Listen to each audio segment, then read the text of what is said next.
We've got a spicy one.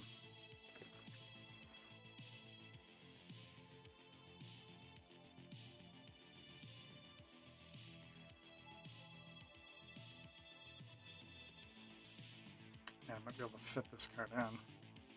This is gonna be a fun one, man.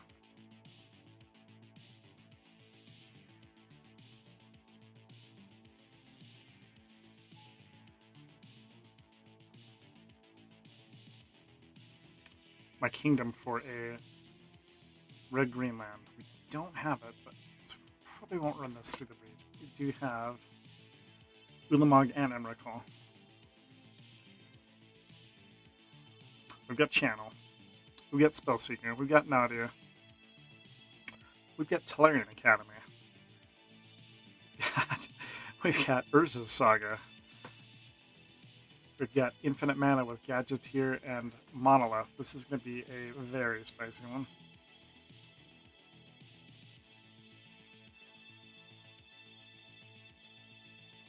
I was hoping I would have some of these new Final Fantasy cards included in this Vintage Cube, but not yet. Not yet. Probably the next iteration they'll be included.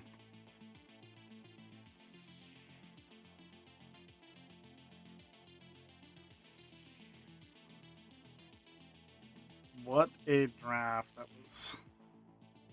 Alright. Probably want 16 lands. Maybe you can get by with 15. Let's see what it recommends here.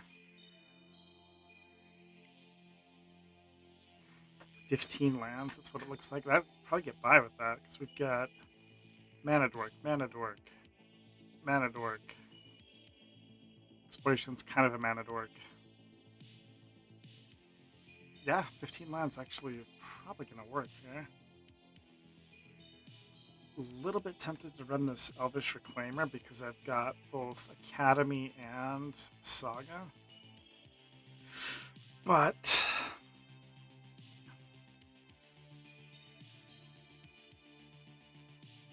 actually, we don't really have a way to break Nadia in this draft. It's just kind of in the deck. We have Zenith to tutor it up.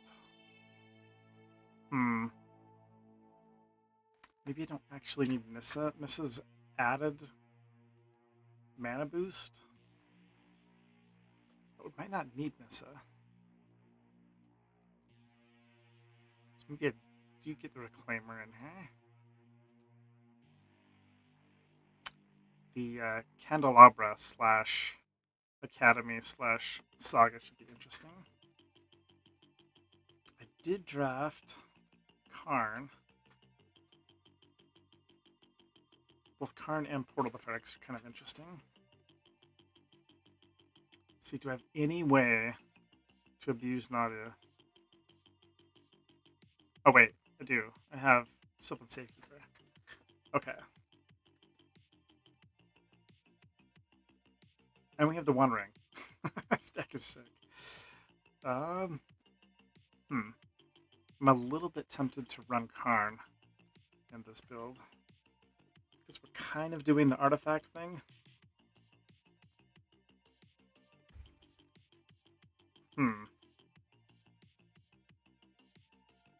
It's possible I don't need both Ulamog and Emrakul, but I have Channel, so we've got a way to tutor up Channel, and we kind of have a way to tutor up one of those creatures with Once Upon a Time.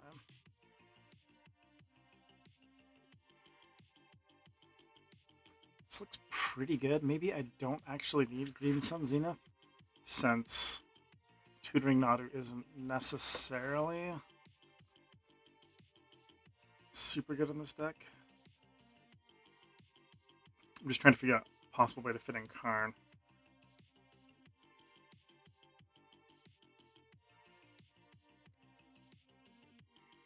I guess maybe Nature's Lore. I do like Nature's Lore, though.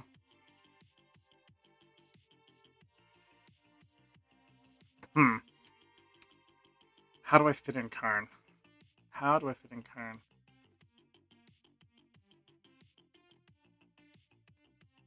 Seems like Karn should be in this deck. This is going to be a fun one, man. I kind of forced myself to stay blue-green, and we high-picked a lot of these cards that I don't normally pick so high. Like Basalt Monolith, I picked that pretty high, expecting to see the Gadgeteer. We did see the Gadgeteer. So, gotta cut one card if I want to run Mr. Karn here. What say ye? What is on the chopping block? Let's see, how useful is Excavator? I guess I've got Saga, which is nice, and I've got Windswept Heath. And I do have one way to sack lands with the Safekeeper, so it's pretty decent. It's not necessarily... And I do have Exploration, which is kind of nice. But I don't have, like, the fast bond thing, so I'm not really abusing Excavator. Maybe Excavator can go. And actually, Haywire Might is tempting to possibly fit in here because it's an artifact. It helps out Karn, it helps out Saga. You can tutor it with Saga. It's kind of nice to have a little plinkage. I think I'm just going to park it on the board. Okay, this looks pretty good. I do have another Mana Dork here.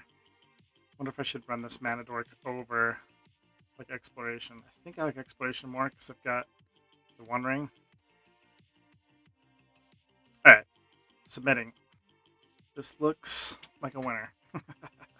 Should be a fun one. Excited to start playtesting some of these new Final Fantasy cards, both modern and standard. I haven't even looked at the spoiler for Final Fantasy. I haven't played. I missed the pre-release, but it looks like a really cool set. Should be a lot of fun.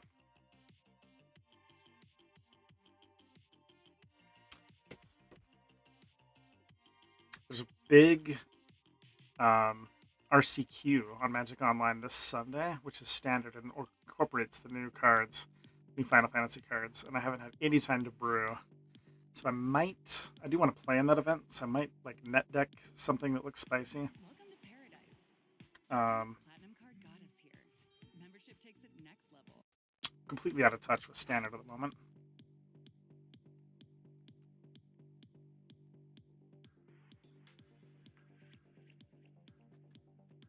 But we're free. The weekend is finally here. I was expecting to have to work tonight, but they decided no work tonight, which is amazing. Awesome. Fantastic.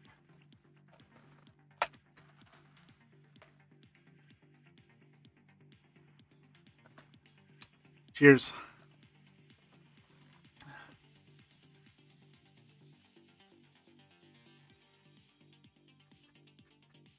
Look at this deck. It's a thing of beauty. Absolutely gorgeous. I haven't done the channel thing for a while, so we have essentially turn 2 win with channel. But let's see what we can do turn 1. What's like our best draw here? It looks like maybe land, exploration, another land, mana vault, tap mana vault, play. I guess doesn't really help too much. Play monolith, play Gadgeteer turn 2. You have infinite mana. You can play either one of these guys, game's over. Or just play channel, dude, game over. Got tons of acceleration. Yeah. I did pass a fast bond. It was in my opening pack. I think I first picked Nadu. Nadu was pick 1, pack 1. I could have taken fast bond. It's a little bit of a tough pick.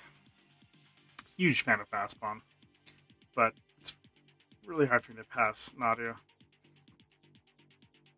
Didn't see any of the payoffs that go with Nadu. Didn't see Lightning Greaves. Didn't see the Bracers. I saw a Shadow Spear, but that's 2 to equip, so not as broken with Nadu. But we did get the Safekeeper. Safekeeper plus Nadu is quite nice. Should be underway. Round 1 here very shortly. Notably, we do have a natural order just kicking it in our sideboard with Torsten. And I did pass a World Spine Worm. So I don't normally like to take World Spine Worm unless I have Flash. But it is pretty nice with natural order.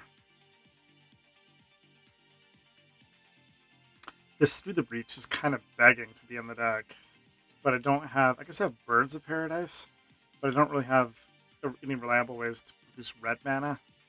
And I didn't pick up any red duels. So this is one sad card to be sitting in the sideboard. This should be...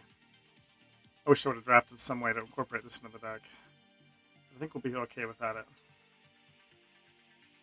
This would be an excellent Tinker deck, too. We didn't pick up a Tinker, but we've got the Portal of Phyrexia and the One Ring.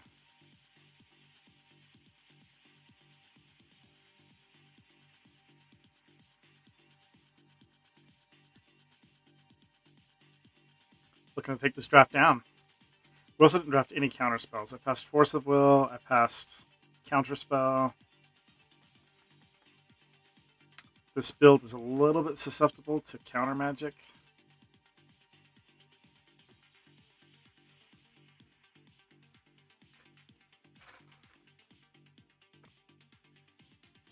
Alright, round 1. Let's do this.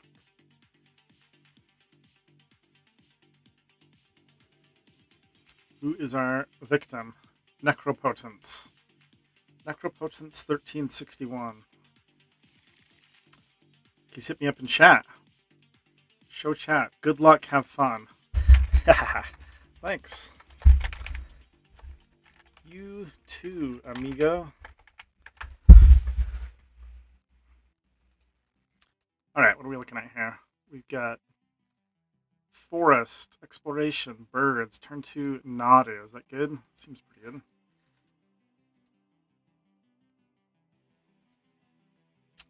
Candelabra is a little awkward in this hand.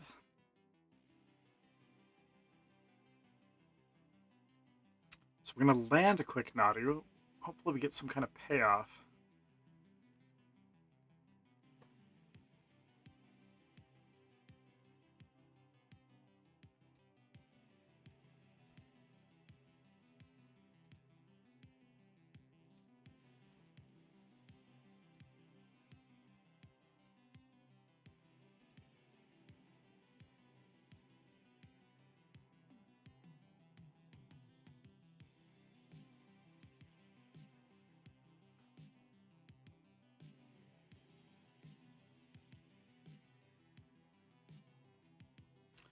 The Candelabra might actually be a little bit greedy. I just want to try it with the Academy, and we do have... So we've got some synergies with this card. I guess it'd be a slam dunk if we had Gaia's Cradle too, but we don't. Opponent mulligans to 6. Okay. Whoa, why is everything so tiny?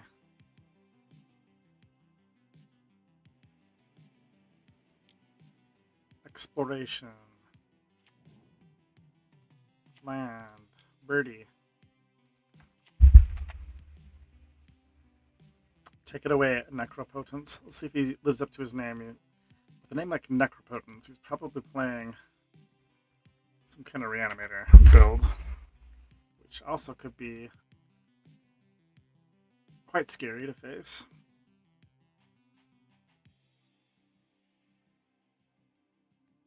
This is single element elimination.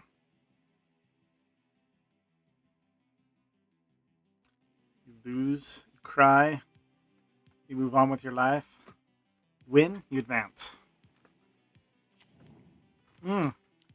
Mox Ruby, very nice. Cycle Lorraine revealed. Oh, this is also a tough pass. Love this card. And the Trion, that's a good turn one.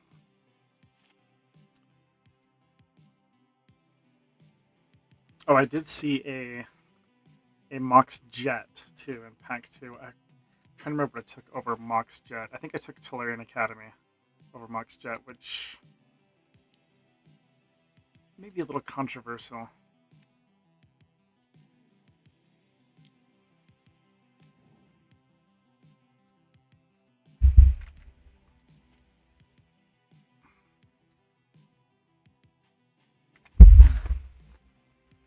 Passing a Mox is always a little controversial, but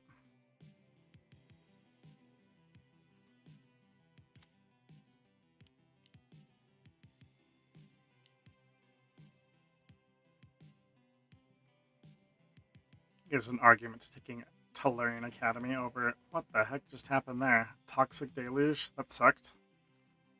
Wow. Okay. That was a very, very strong play.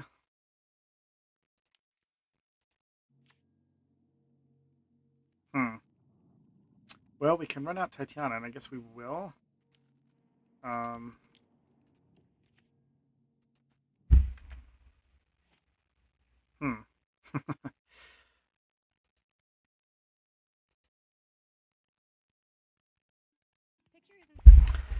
think I might board out this Candelabra. I think it might be a little bit greedy to include it into this deck.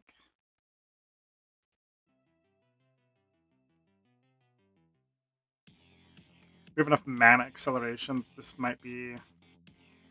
This isn't guaranteed to work.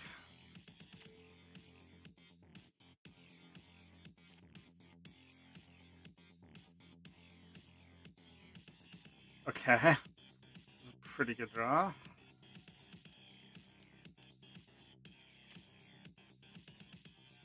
Can't swing into Sedgemoor Witch, unfortunately. And this card does have an infinite combo with Chain of Smog. So hopefully we don't get Chain of Smog. You can make infinite 1/1s. That would be quite sad to lose to Chain of Smog.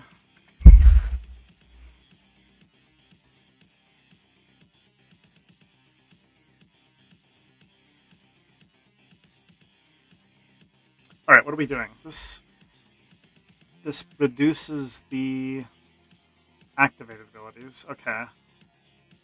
We don't have any activated abilities. I guess this is, but... So can we untap a land for free with this? I'm not sure how that works.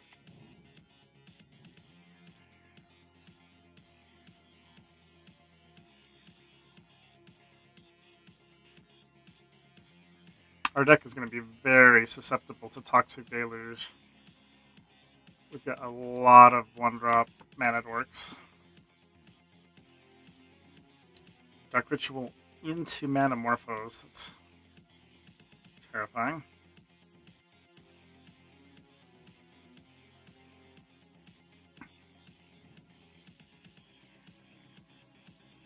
What's this? Jace the Mind Sculptor? Anything but Chain of Smog, please. This gadget here represents infinite mana if we get Basalt Monolith, but we don't have any payoffs yet.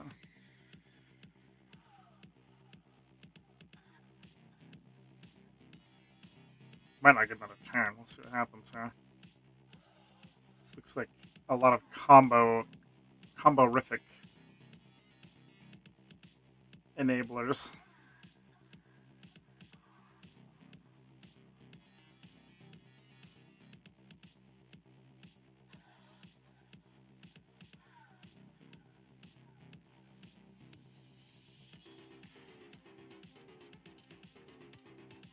Alright. Necropotence, what do you got for me? Should mind twist me. I'm hellbent.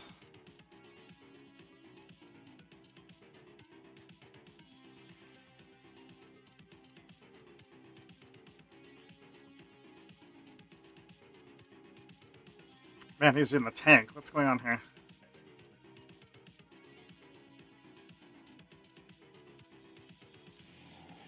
treasure cruise. Ouch. Okay. This kind of feels like a Yawgmoth's Will style build. Quite funky. I think he might have incorporated like some storm elements into his deck. I don't know. Vintage Cube is always full of surprises.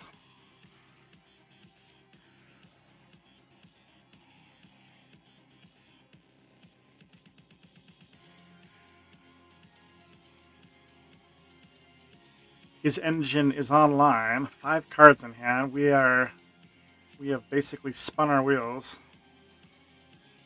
Okay, well, we're taking a point. We draw. Okay. We have a payoff. Just need to figure out how to land this guy.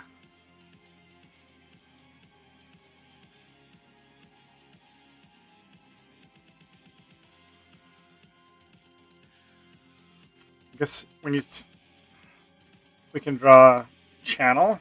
We can draw Basalt Monolith.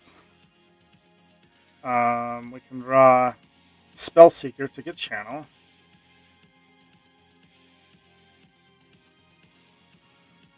Might I feel like with 6 cards in hand, our days are numbered. This feels like a very dangerous opponent.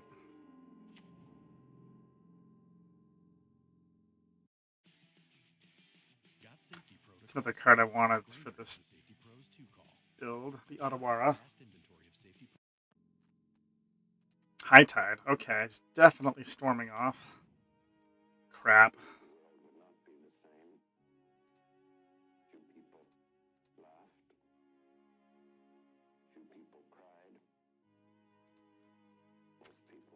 Alright, High Tide. Ah. 1, 2, 3 islands. So there's 6.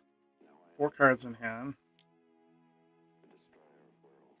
Now and become death. The destroyer of worlds. Yes, we are about to be destroyed.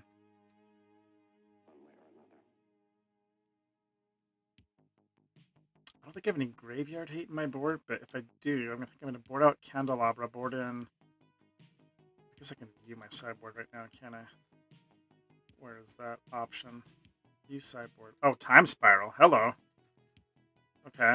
Hopefully he doesn't have Chain of Smog. We might get another turn here. There's our board. Probably going to board in the Haywire, might.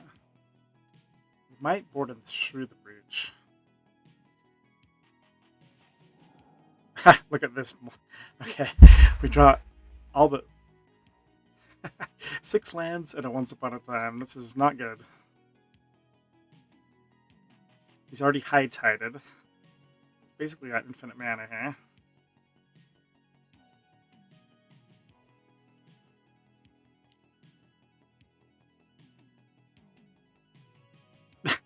That fresh 7 is kind of an insult, man. What is this? Oh, I need to make sure I don't yield. Probably not going to get another turn here, but let's see.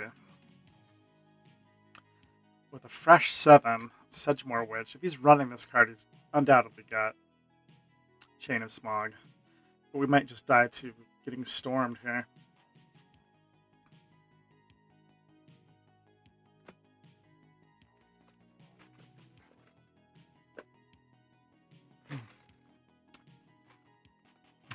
This commercial break brought to you by Del Taco Iced Coffee.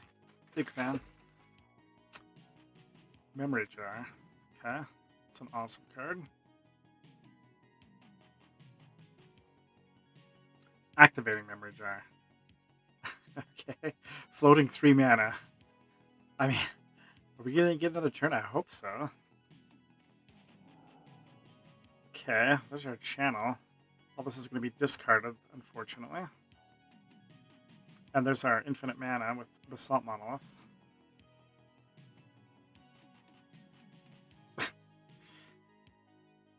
Did he find Chain of Smog?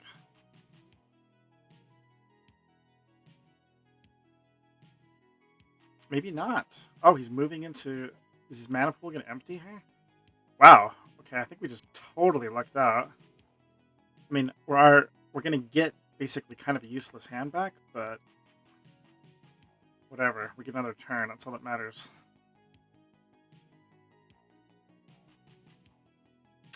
Okay.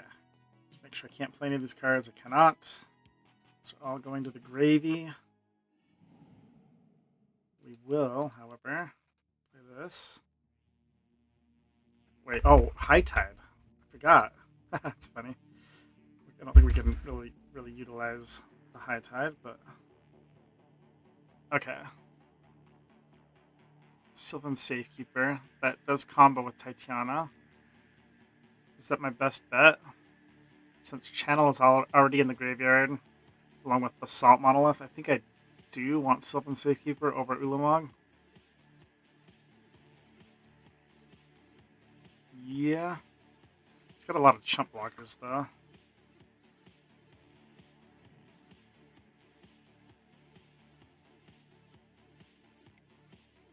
Hey, we get another turn. That's all that matters, right? It's expected to be dead.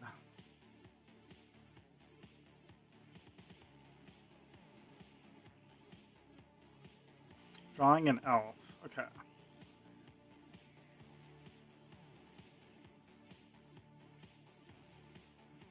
Well, we're not going to be able to do much this turn, unfortunately.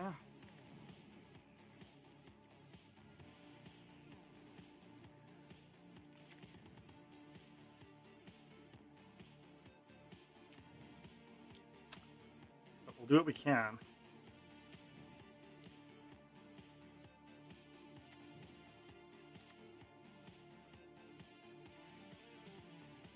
Okay. I'm a little bit tempted to swing with Titania and Gadgeteer this turn because we can make a bunch of dudes if he decides to make a swap, which he would. And I think that might be our only way to win, is to try to punch through with a bunch of elementals. And if he... I mean, if he had Chain of Smog, he would have played it. But... I don't know what to do this turn. I also still kind of want to preserve my mana in case we draw, like, the One Ring or something.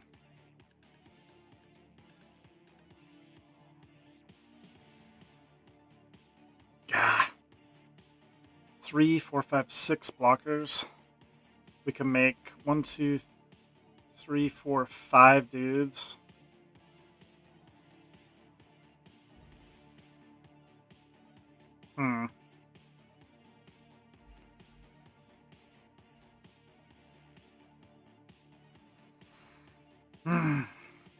Alright. I think I'm not going to offer up the trade, even though that might be the only way to win, depending on what they draw. It's a tough one. It might be a little premature. I don't want to sack all my lands this turn, essentially. I want to at least have an option if we get another turn to play a spell. But we'll see. See if we even get another turn here.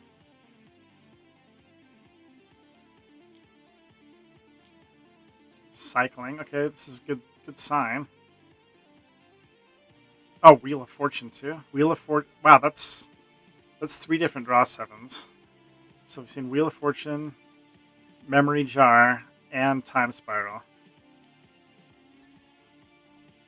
There's Jace. Okay.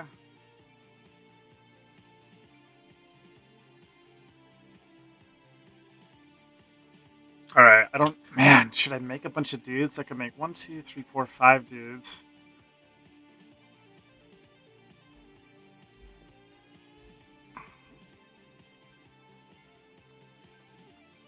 Jace can then give him access to Wheel of Fortune or Treasure Cruise. That's pretty scary. Alright, since I have nothing else going on with this hand, I think I need to. We're just going to go all in here.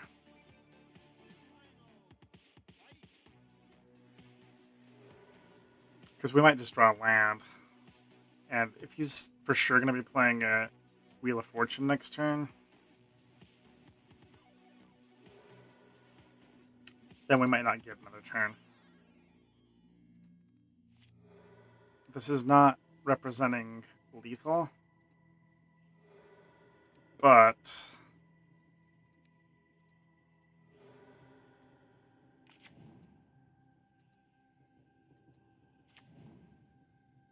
going to put him in an awkward position, hopefully.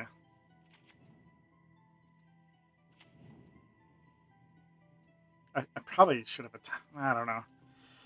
Maybe should have attacked with the Gadgeteer and Titiana previous turn. Karn. Okay. Can't play Karn, unfortunately.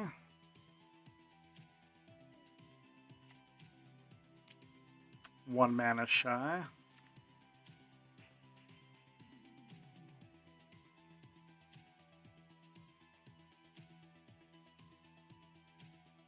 I think I just get him with everything, including my Safekeeper. And just give up on playing any other spells this game. I mean, I could hold back the Elf and the Safekeeper. Is that smart? 5, 6. Nah, we're just going to tag with everything.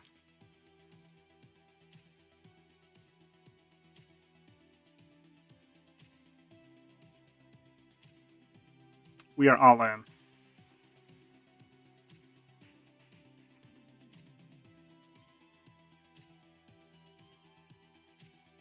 So it's 10, 12, 13, 14 damage. Alright, we're doing 14. Probably could have dealt more, possibly lethal, if we would have swung with those two in the previous turn, but c'est la vie. It's going to gain 5 life. And we're looking at him playing Wheel of Fortune. Cross our fingers, I guess.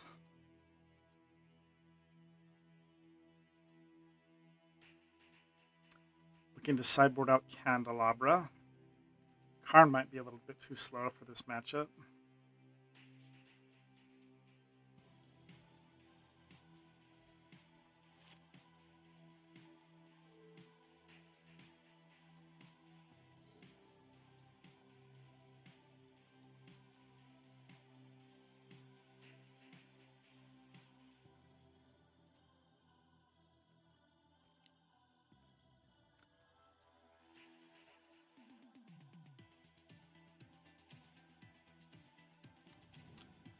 $11 cards left in the library. I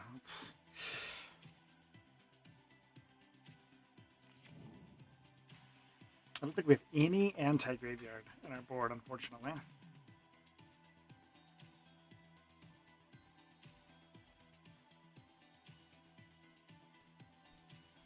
We do not.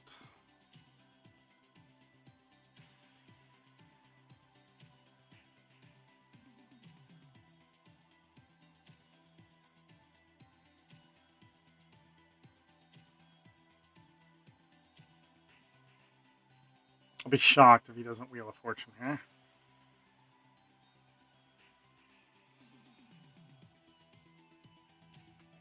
And I'll be shocked if we don't get Chain of Smog. Chain of Smog represents infinite... What are they? Pests? Infinite pests.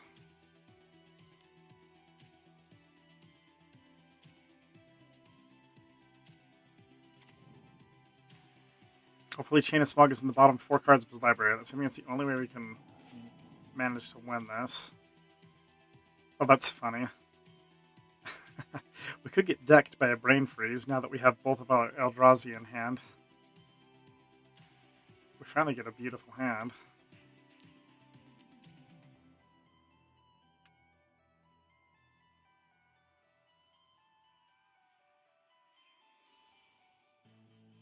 Gosh, okay. Is Chain of Smog the bottom 2 cards of his library? I'm assuming he has that card in his deck.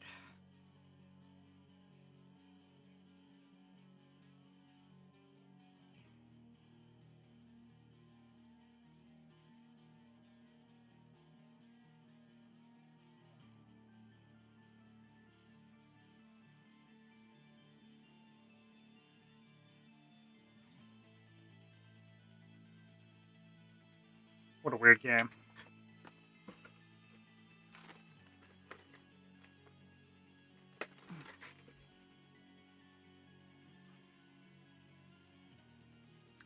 Okay, there's a brain freeze. Targeting us. We might get decked here. I don't think I have a way to discard. If he doesn't, if he leaves us with at least one card in our library, we can draw and then just discard for turn and reshuffle everything. Oh, that is going to be my entire library.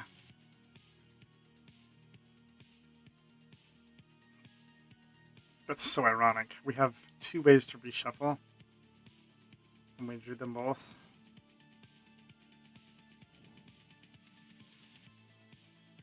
Zero cards in library.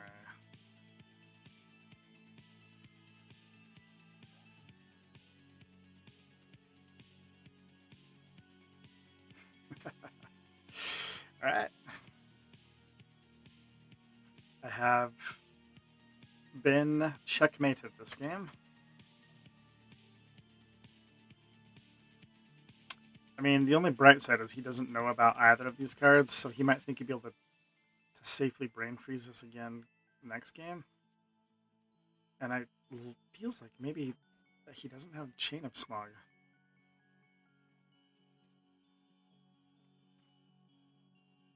Just make sure I can't do anything.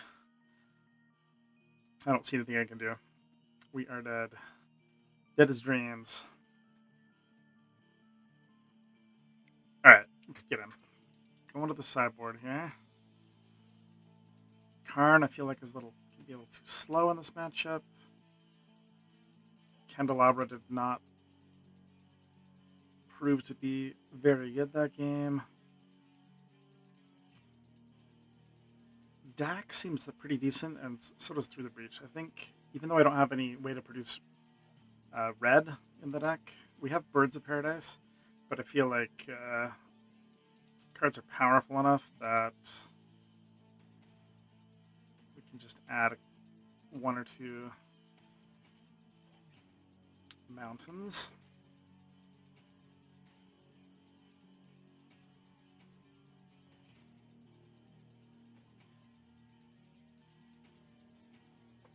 Okay. Let's see what else can we do here. He kind of got us with the Toxic Deluge.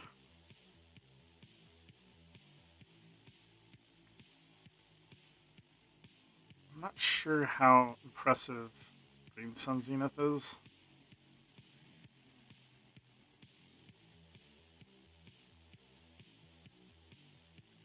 Oh, Haywire Might is probably going to be decent.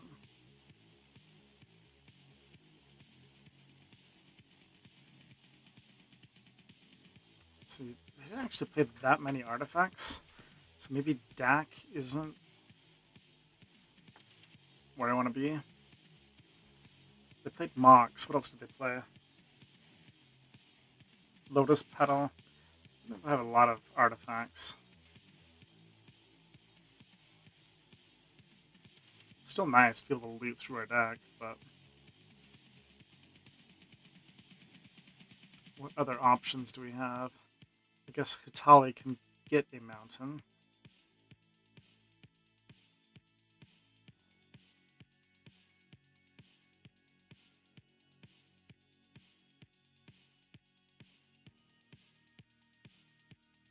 Kind of want Nissa, but not if I'm diluting how many forests are in the deck. Alright, I'm just going to submit it like this.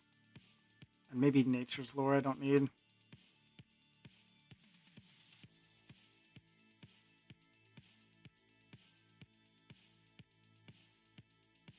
Alright, we'll see what happens. Might tweak it a little bit for game 3. assuming we win this one. This hand is decent. We have no access to green unless you count Talisman. Do I keep this? This is Google Pixel 9a with Gemini. It's free at Verizon, with plans starting at $30 a line. And this. I mean, if we get a green source, this is pretty decent. But it could be a non-game if we don't get a green source. Or, I guess we already have a green source, but another... I don't know.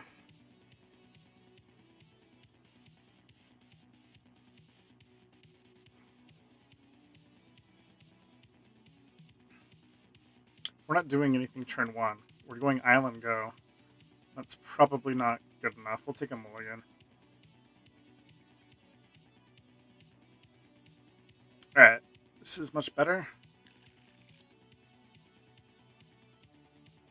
Bottoming exploration, I guess.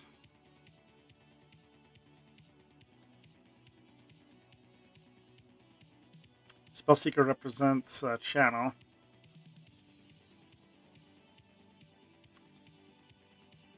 Could get wrecked by Toxic Deluge with this hand. Let's hope he doesn't have that.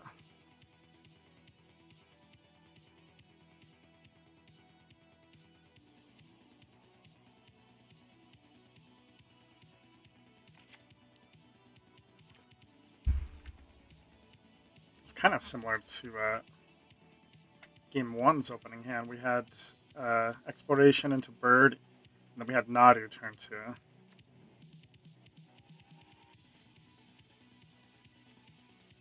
Okay, this is actually perfect. We can once upon a time. Let's see if we get one of our Eldrazi. Wait, we've already played a spell for the turn. Whoops, that's not free. Okay, well let's Spellseeker for channel, and then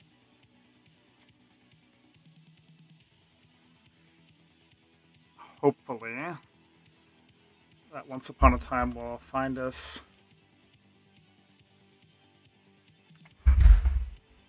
Emrakul the Aeon's Torn.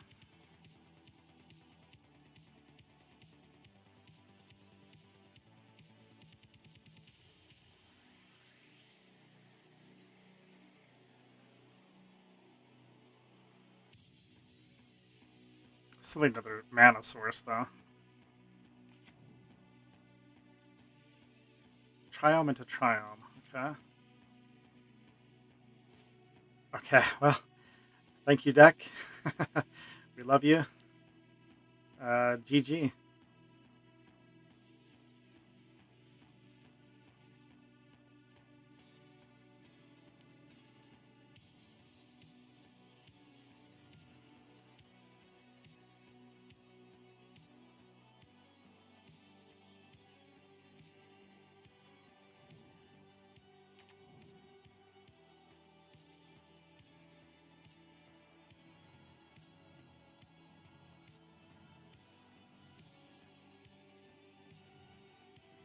On to game 3.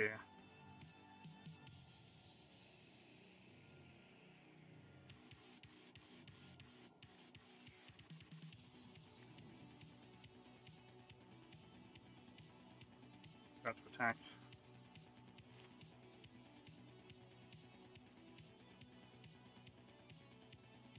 Okay, game 3. I think deck might actually be a little bit unnecessary. Let's just run one mountain up at a forest. Let's get Hatali in here, I think. And man, I wonder if it's kind of blasphemous to say, but I wonder if Academy might be a little bit greedy on this deck. Nah, it's good. But maybe I should be running Haywire Might main.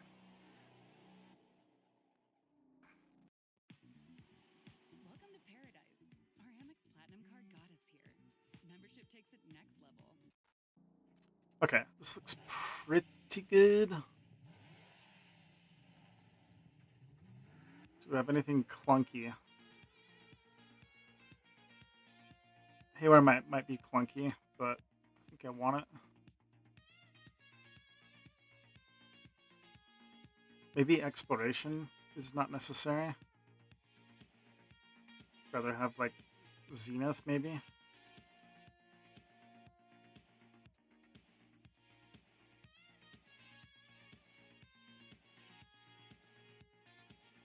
Or even another one drop mana dork.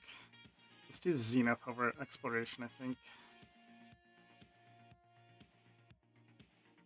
Alright. Let's do this. Game 3.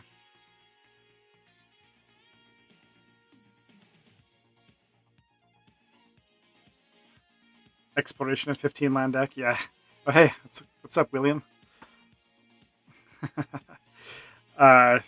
Yeah, I'm just a sucker for exploration, man. Such a good card. But that is a little bit sketchy, isn't it? My reasoning is that I do have some ways to draw extra cards. So like, if the One Ring is online, and I don't know, maybe it's a mistake. All right, this hand is perfect. We have Channel. We literally just need to get lucky with Once Upon a Time, and this is it's just GG's. Opponent's deck is very good, very creative. Let's hope he's got another double Triome hand. That's quite fair.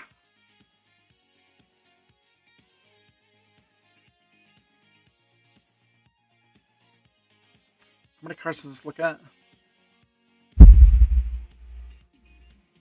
Top 5? It's quite a few. What's 5 into 32? 6 point something.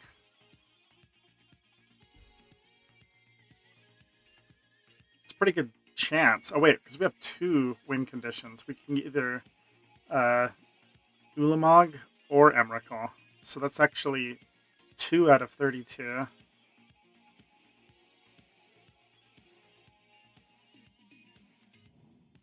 It's like 1 out of 16, and then we get to look at 5 cards. So that's like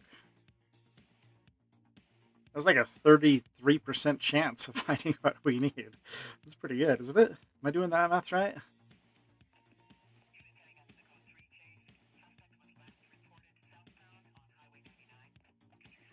Plus our draw step. Okay. I could technically wait for one more draw step before I play this. That's actually probably the right call, isn't it?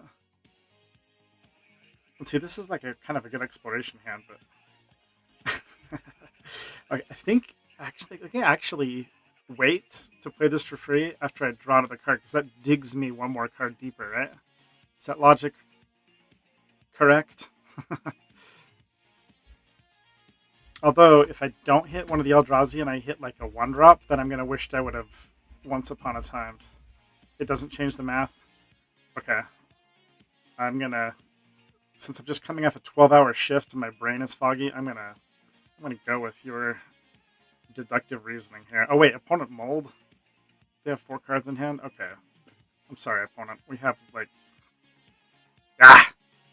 we don't see it. Elvish Reclaimer does represent Urza's Saga or Academy. We already have our other colors, so I guess I do take Reclaimer and play it. But we missed. We missed. I guess it to get us 5 cards deeper. Because those all go on the bottom, right? So... could just naturally draw what we need.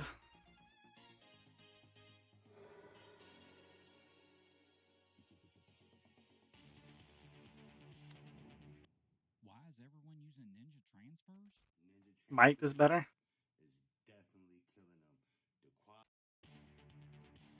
Okay, he's on the double Triome. That's a different Triome than last time, though. I think he's got 3 Triomes in the deck. Expedition map. Okay.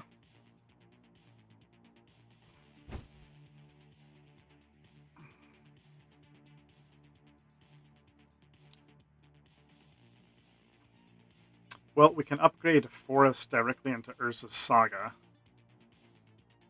this turn. Because we don't have to do it as a sorcery speed. We could do it at the end of this turn. Guess that's the play. Upgrade Forest to Urza's Saga. That's our move at the end of his turn. We are playing against a deck that's got at least 3 draw 7s in it, so this 4 cards in hand could change immediately.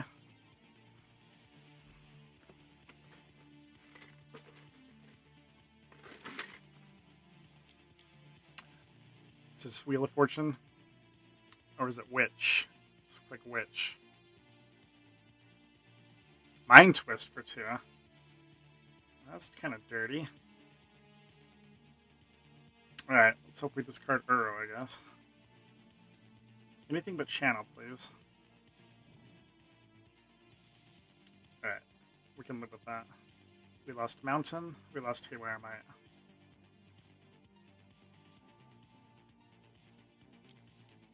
It's funny, he does have Mind Twist. I was kind of joking about that.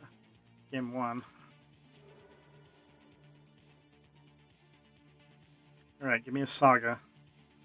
I mean, I want Academy too, but we can get Academy with Map.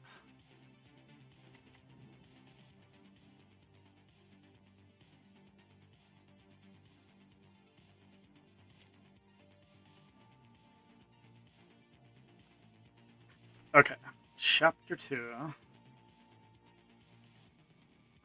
Okay, what are we doing? We can Uro, play a land, map.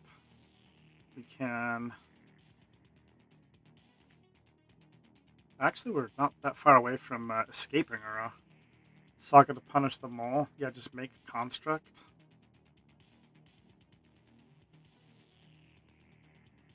Let's see. Because next turn we get to tutor up, like, we've got a few different options. We'll probably just get Mana Vault.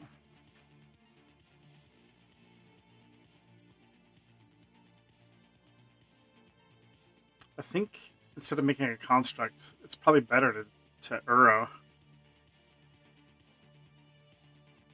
But I don't know. Maybe I do want the construct.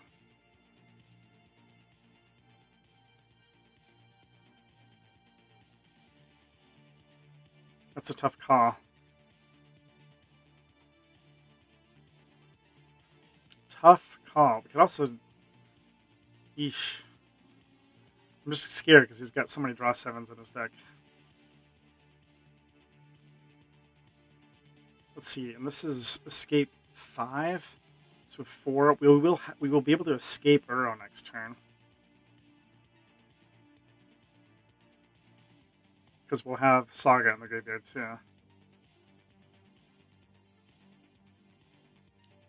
Alright, I'm not sure if this is the right play or not, but I think I'm gonna play this, play my other land, get map out, and then we can escape Uro next turn.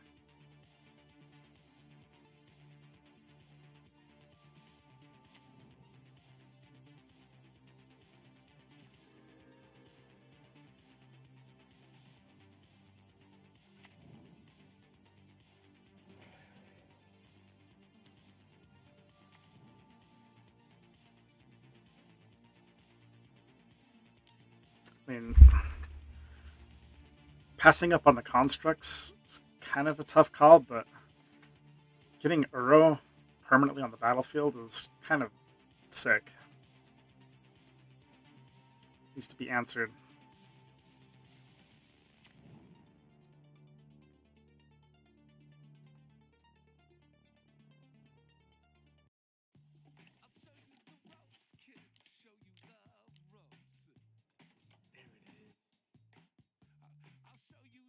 Hope this isn't the Sedgemoor Witch here. But maybe... Oh, wow, Shieldred. Okay, that's really scary with the draw 7s. Okay. I guess we're gonna make a construct. Can we make a construct and still also escape? think we can, because we'll have double green, double blue.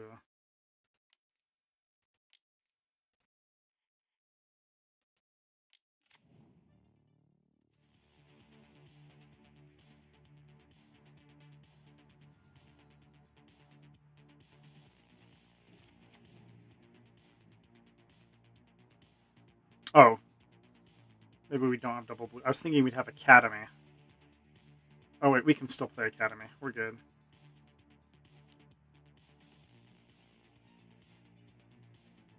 Let's see, how do we want to play Academy? Do we leave map on the battlefield and just use the Reclaimer?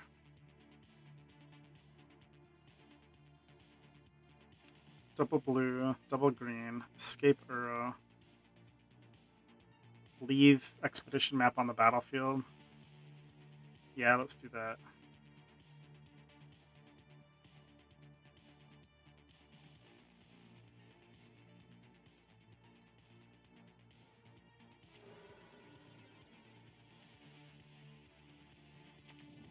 Oh, it enters the battlefield tapped? Gosh dang it, I don't play with this Elvish Reclaimer often enough. That sucked. I didn't realize it was going to enter the battlefield tapped.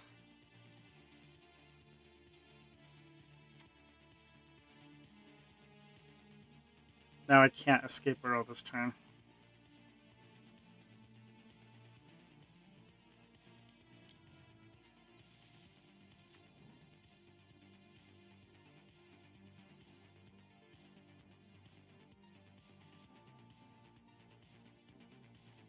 Couldn't do both.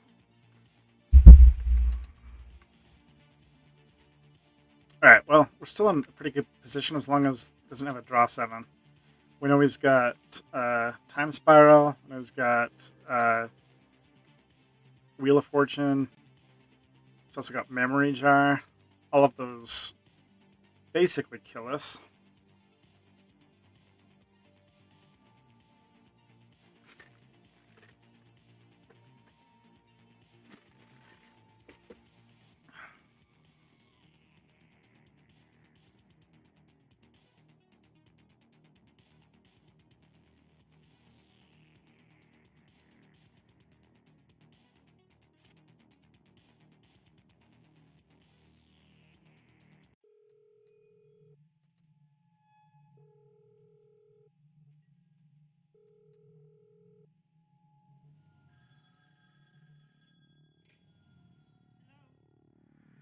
Yeah, I need to draw 7 is definitely lethal. Alright, well let's Uro and go from there.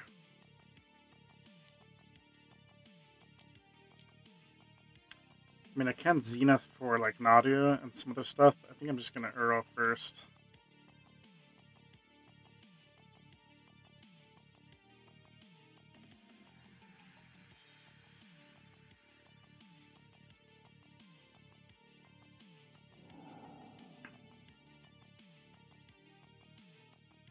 I could draw off Grove too, that's true.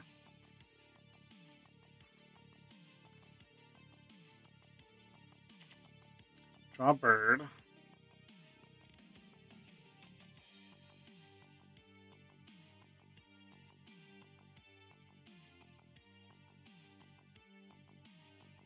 We just set ourselves up to...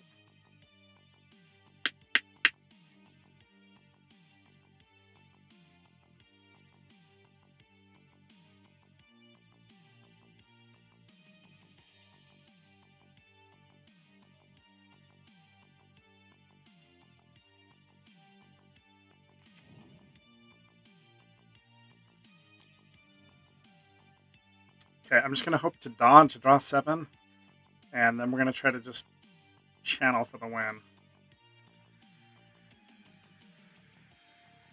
Off of a lucky top deck. That's my plan. Basically get to draw 3 cards next turn. Draw for the turn, draw with Uro, draw with Grove. Uh-oh, we're just dead. High Tide into Time Spirals kills us. Yeah, that's what it is. Dang it, what a great deck. I'm sure I punted this game. I could have done some different moves. Gah! Ah! Well, c'est la vie. Had a great draw. Had the channel. Had the Once upon a time. We are very dead. 2, 4, 6, 8, 10, 12, 14, 16, 18.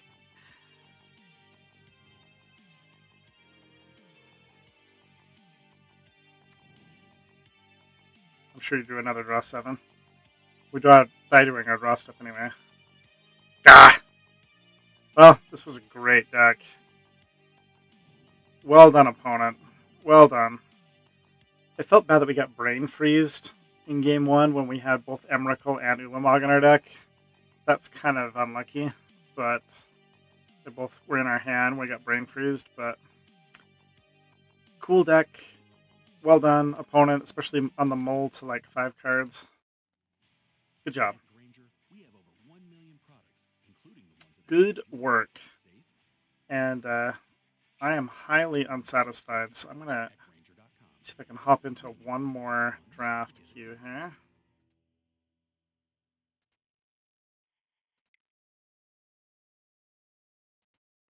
That was a letdown. This is Google Pixel 9a with Gemini. Right now it's free at Verizon, with plans starting at $30 a line. All right, And hop this is into me one more. asking, where the heck are you? So you're gonna ask Gemini to text, I lost my phone on the couch, and then rewrite it to sound like Shakespeare. Because you're late, but still funny. Get Ah! Google Pixel 9a on us and our new 3 Thought I was going to sweep that draft with that deck. That was a beautiful deck. Only on Verizon. Felt like I got a little bit greedy with some of the includes, like the exploration, the candelabra. Didn't really have a way to go off with Nadu.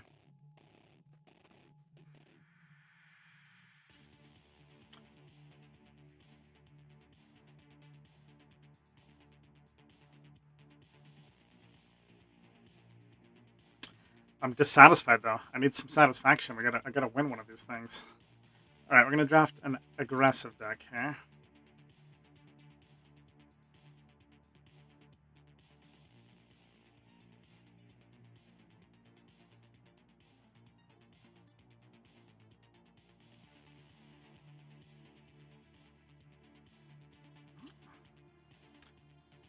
Natural order. Yeah, I did have like the what's the name of that card?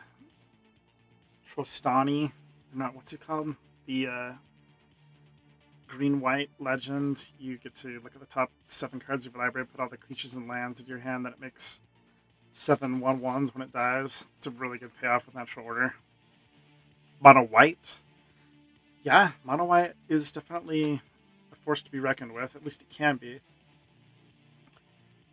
There's so many powerful red-white cards that usually you get tempted into splashing red. But with the right pickups, mono white definitely could be good enough by itself.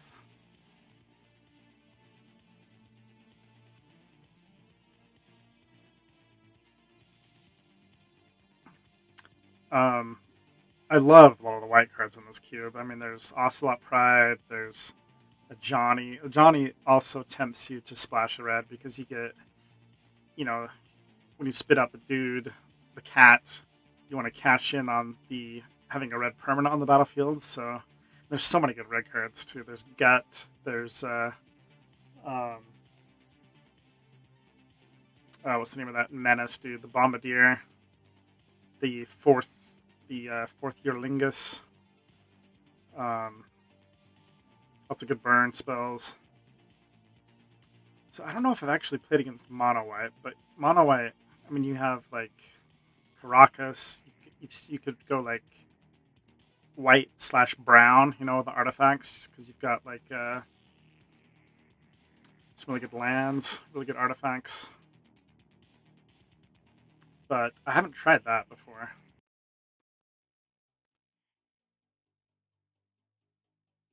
Okay, we're about ready to fire.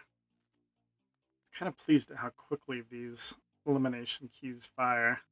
They seem to fire really regularly.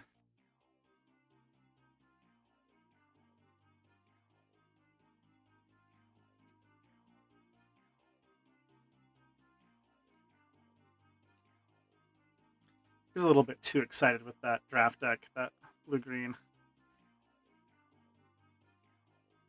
Probably wasn't the optimum build, but I love blue-green. Blue-green is one of my favorites.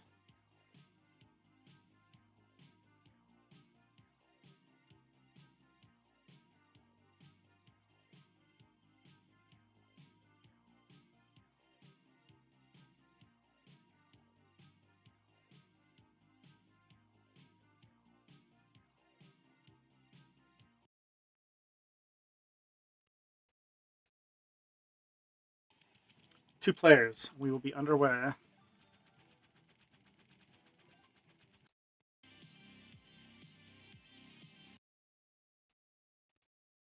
This is the premium Garmin Duffel 45-liter by Half Day. It's a transforming 2-in-1 travel duffel bag for... One player away. I don't recognize any of these names in our pod.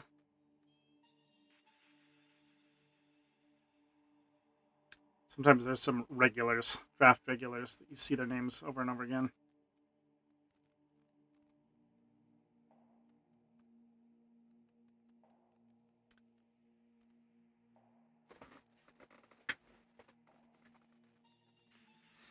Okay.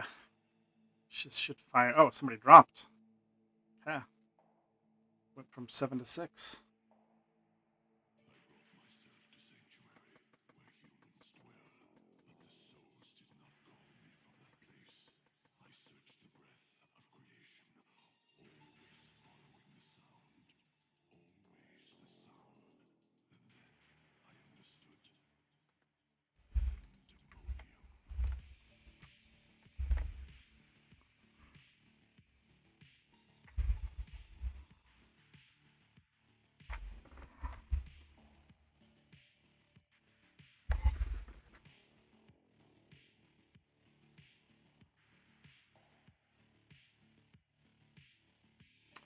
Okay, Q. Let's fire. We got stuff to do. We got picks to make.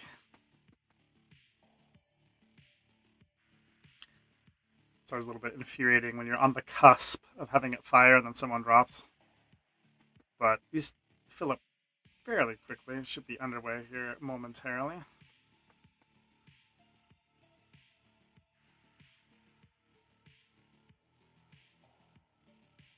Feel free to hop on into this draft. You can see my picks. You can see what's coming your way.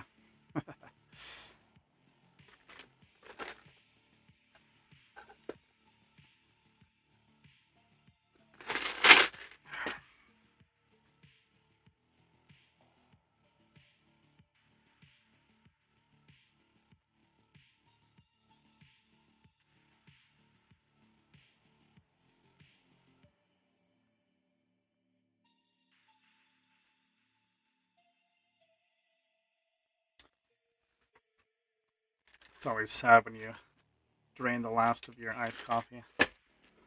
Need a refill.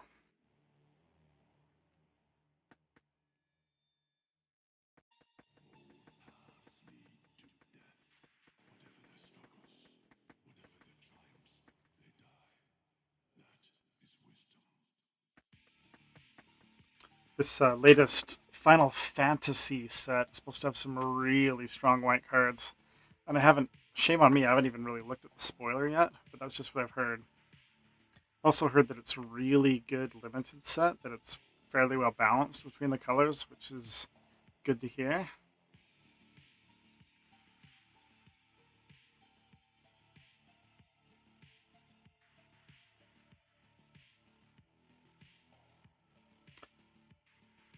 I need to get my butt in play some of this Final Fantasy because I'm sure it'll be really fun. But I had to get my vintage cube fix. It's in my blood.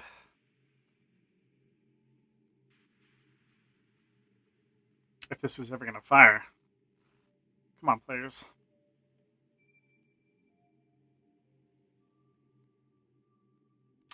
We've got New York State of Mind. Oh, here we go. We are live. Mostly quit playing. I don't like Universes Beyond type shit, but Love vintage cube. I know. I'm like you. I love vintage cube. Some of the Universes Beyond stuff is kind of silly. All right, let me switch views here.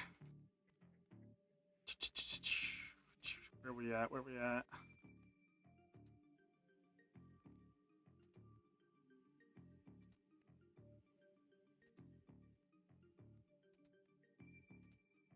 Boom. There we go. What is going to be our first pick here? We've got a couple fetch lands. We've got a counterspell. There's not like a slam dunk first pick here. Overlord is a very powerful card. I don't know if I want to. There's Imperial Seal. It's also pretty interesting. I don't know if I want to first pick an Overlord, but maybe I just take a fetch land. They're always useful. I could see first picking like Counterspell or Imperial Seal. Fear of Missing Out's not too shabby, but I'm really happy with leading with a fetch land. They're just always great. There's all the dual lands, the triumphs. Oh, and there's Ocelot Pride. That's beautiful. Arab Mesa into Ocelot Pride. I'm all about it. So, what do we want to wheel from this pack? I am going to pick the Ocelot Pride. I love this card. Terso would be great. I wouldn't mind the Grease Wrench Goblin. I'm a big fan of Bloodbraid Challenger.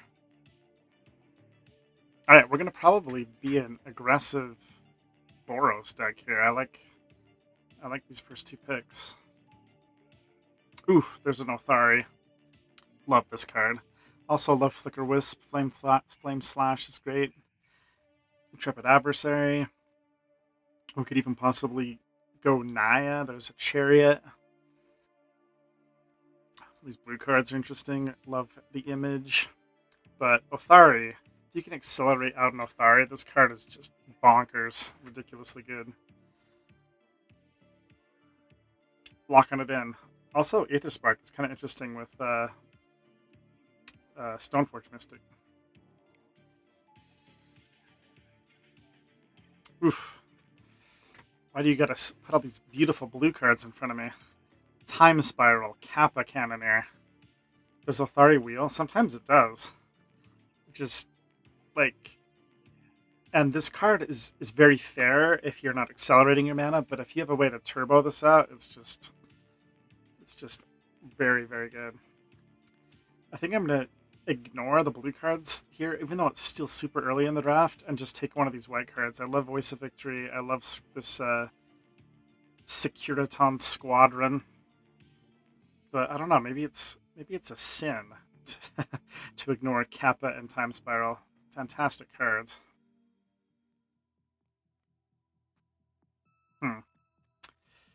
I don't know, man. I love Voice of Victory, and I love this. I think I'm just going to draft a Boros deck here.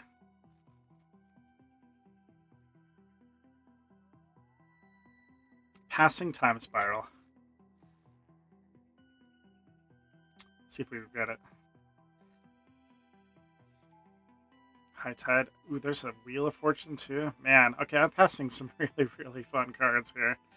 But I might even pass Wheel of Fortune. I mean, we've got the Sunbillow Verge, we've got a Brave.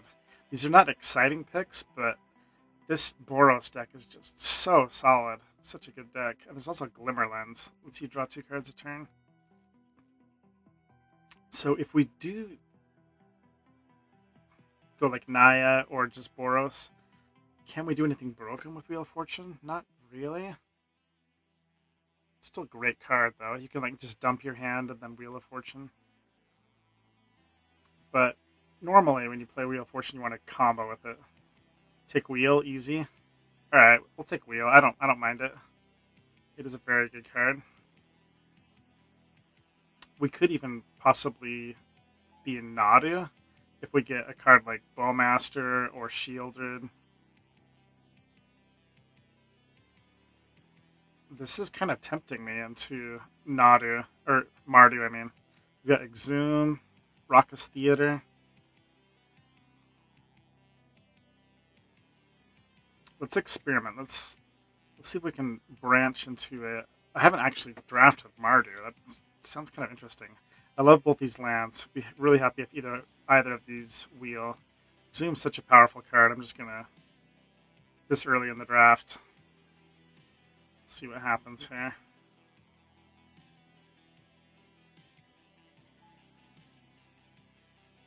Okay, interesting pack. We've got Goblin Bombardment. We've got Bitter Triumph and Godless Shrine. I really like Bitter Triumph as an enabler for Exhume, and it's a pretty versatile card. Be able to pick off any creature or a planeswalker. Question is, like, what's going to wheel from this pack?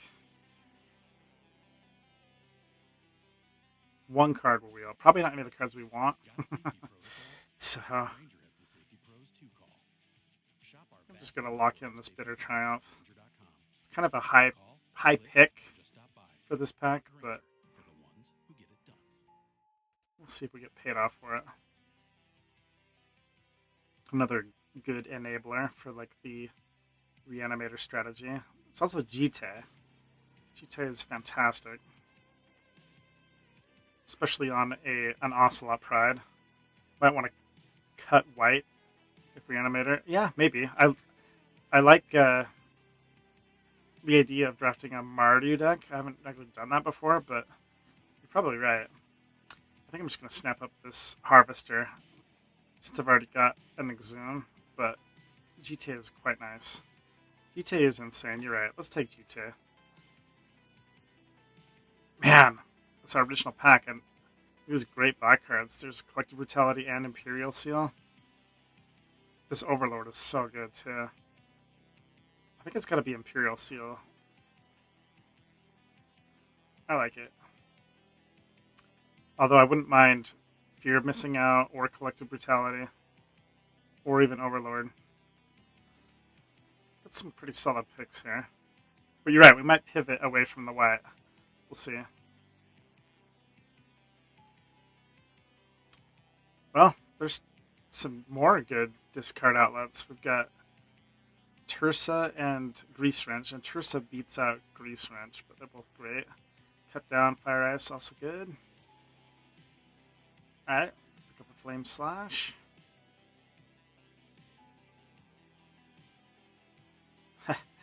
DRC or Securitron, both pretty interesting. I guess since I might possibly cut the white, I'll take the DRC here. Try to stay a little bit flexible, but I would be ashamed to draft Ocelot Pride and not run it. We'll see. Alright, take an off-color Surveillant. Although Dark Confidant is quite a good card. Huh. I do want Dark Confidant.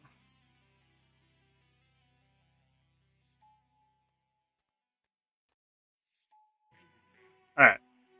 Was pack 1 a success? Kinda. I don't know. Got a little something something going on. Pack 2, what are we looking at? There's another Reanimator spell. It's probably going to be my pick, even though we don't really have any payoffs for it yet.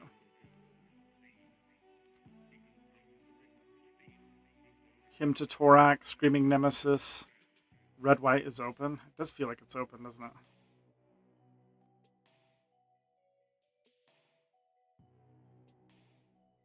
Who's our first round opponent anyway?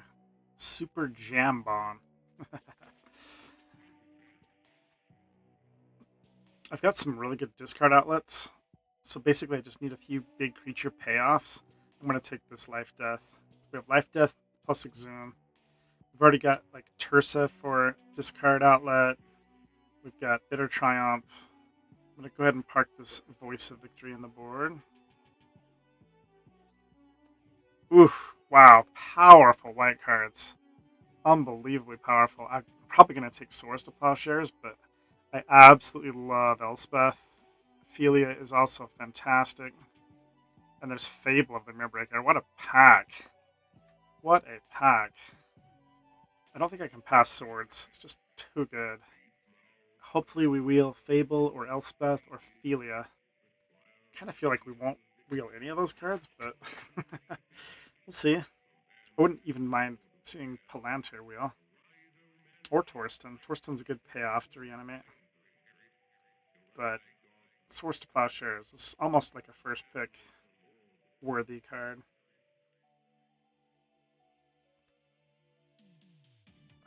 Such a good pack, though. Oof, Guide of Souls. But there's a Minskamboo? Who doesn't snap up a Minskamboo? Unbelievable. Yeah, Tinker. Quite powerful, too. There's a Balance. This is pain. Do you feel my pain right now? This is a card it just absolutely pains me in the heart to pass. But Guide of Souls is unbelievable.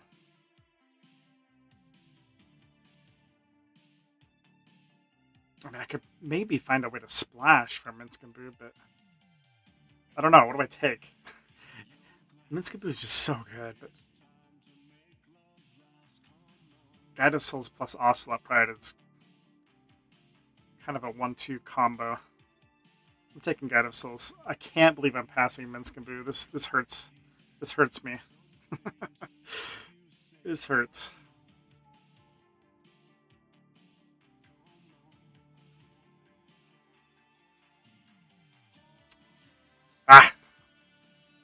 Tricky pack. We got Ampraptor. We got Barrogoyf. Wandering Emperor's great. Rebel Master's interesting. I really, really like Barrogoyf. But we do have a little energy theme going on, so maybe Ampraptor is the pick. Because this produces energy, this produces energy. We've got a lot of good payoffs where we can hit with the Ampraptor. Am I really going to take Ampraptor over Barrogoyf? That seems wrong. Alright. Alright, I'm calling it. Ampraptor is going to wheel. I'm going to take Barrogoyf and expect to see Raptor wheel. If it doesn't wheel, I'm wrong. Lightning Bolt? Alright. Absolutely love Lightning Bolt.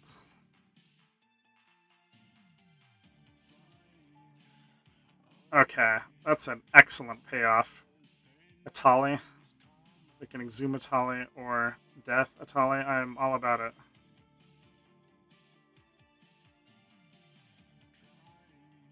Entomb. Okay. We Entomb Reanimate. There's a Bone Shards, but I can't pass Entomb. Entomb's too good. Especially where we have another pack coming. We might see even more reanimation effects. There's still like Reanimate, Animate Dead, Necromancy.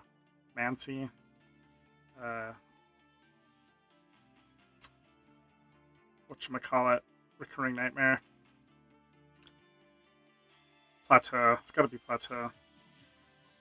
What a pack, though. Narset, Strix, 3 dual lands.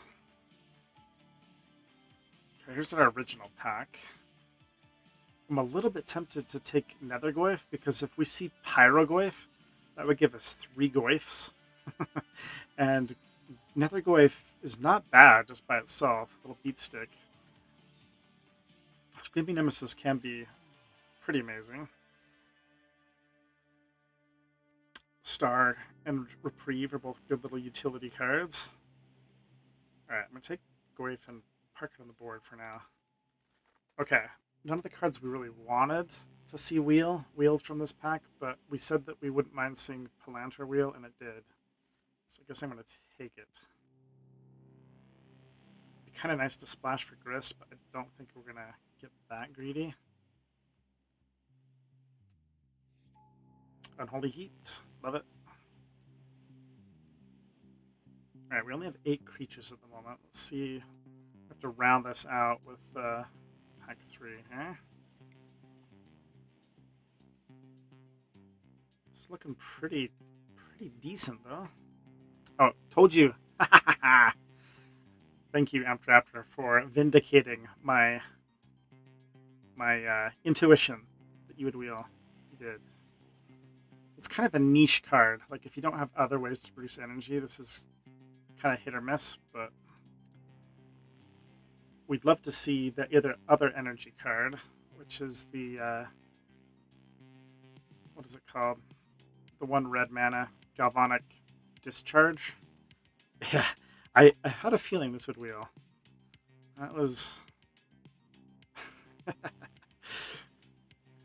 little bit of vindication there.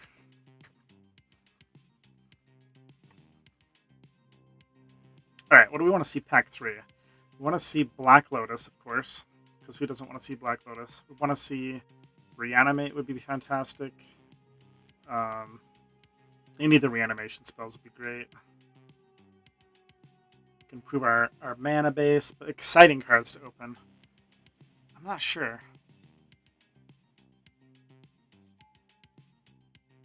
I think I'd actually probably run this Deep Cavern Bat.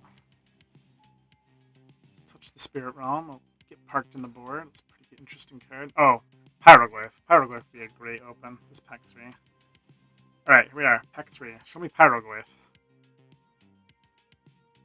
No Pyroglyph. There is... I forgot about this Fanatic. Fanatic is very interesting. There's Fanatic, there's Chain Lightning, there's Prismatic Vista. Lotus Petal. Like, Fanatic is best in, like, Sultai, where you can, like, Worldly Tutor, put him on top of your library, and then you get to play his Miracle Cost, but he's good by himself. Because you put him in the graveyard, and then you find a way to animate him, and then you animate something else. I think this is a pretty exciting card. I'm going to take this over Chain Lightning, take it over Vista. Yeah. Big fan of the Fanatic. Might need fast mana. I do. You're right. I don't have any fast mana yet. I do have a ton of 1-drops, though. There's Recurring Nightmare. We're kind of getting it all, as far as the reanimation effects. There's Recurring Nightmare, there's Seasoned Pyromancer, there's Currency Converter.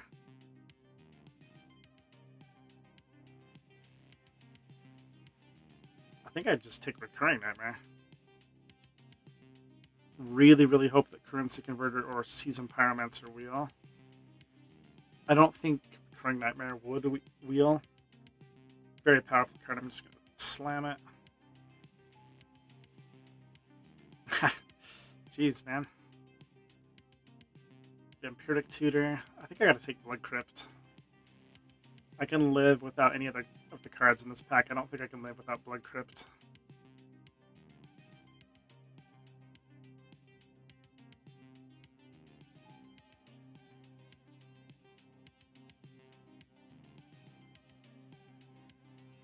There's Mother.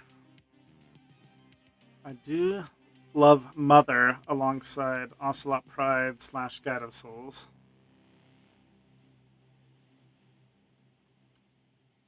Crypt. Petal. Yes, those were lamentable to pass. For sure. Alright. What do I take out of this pack? I love Robber of the Rich. But we've still... Crabomination's a pretty good reanimation target. I don't think I'm ephemerating with this deck. Although Ephemerate is kind of interesting with the Atali and the Fanatic.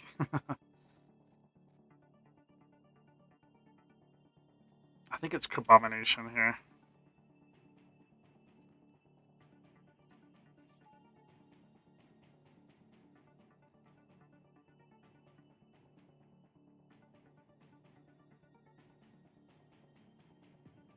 Lots of good cards in this pack. I don't think I'm going to draft any of them. I mean, play with any of them. So I think I want to hate draft. Maybe hate draft Channel. I'm probably going to park Wheel in the board. And I'm not sure if I'm going to be daring enough to run Dark Confidant main here. I think... No, I'm not planning on channeling. This is single elimination. I just don't want someone to channel me. I mean, Lelia and Headliner Scarlet will both be decent in the deck. Okay, I like to see the Carnosaur. That's pretty interesting. So is Preacher, but Carnosaur's kind of spicy. Mind Twist. Right, wheel is pretty good with reanimation. We might revisit that. Well, there's the Triome in our colors, so I think I'm going to take this over Mind Twist. We're not... Mind Twist is great if you have, like, super fast mana, Mox, etc. We don't have any of that, so... Pick up the Triome. Alright, Petal. Very happy to see Petal. A little tiny bit of acceleration, and there's... We were hoping the Pyromancer wheeled. It did. This is looking like a really spicy little deck. Position. Alright, I'm just going to hate draft Frantic Surge here. Hate draft Galvanic Blast. Do I dare run Dark Confidant when I've got some big hitters here?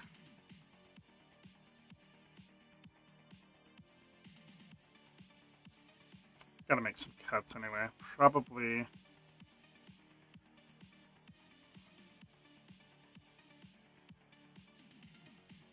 I don't know. We'll see. This might not be a DRC deck.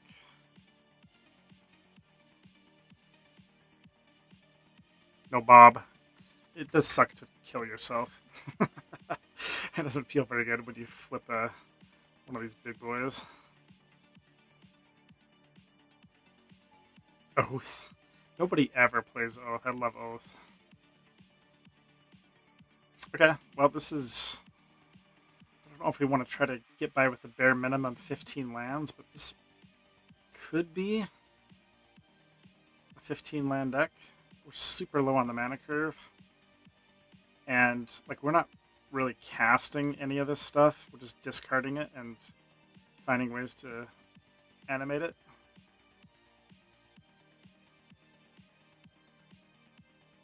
Let's make sure we can play our white 1-drops here. Alright. Is that too many mountains? 1, 2, 3, 4, 5, 6, 7, 8, 9 red sources. Probably want another plains over a mountain, maybe? I think so. We want to be able to play our white 1-drops. Which is going to be a little bit awkward in a 3-color deck. But I think we definitely want to be 3 colors. This is a spicy one, man. I like this. So a few other options. We could run. We've got Palantir. We've got Wheel of Fortune. Jite. Voice of Victory. These are all cards that could make the deck. Is there anything...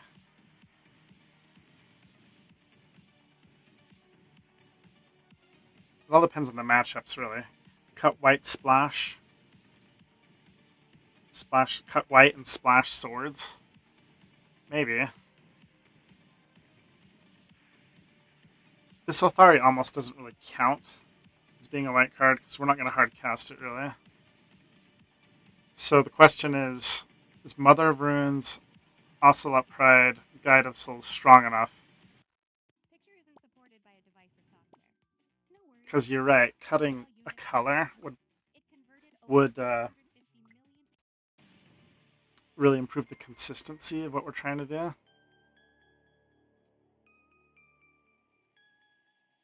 And we have other options of stuff we could run. So we could run, like, DRC, Palantir.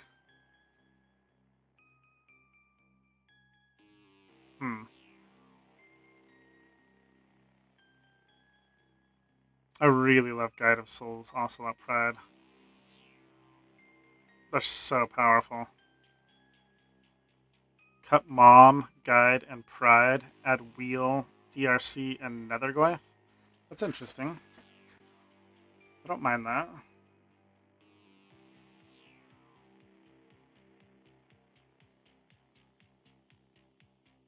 I'm not sure how solid our mana is to be able to go 3 colors. It's pretty solid. We've got some duels. We've got the Triome in our colors.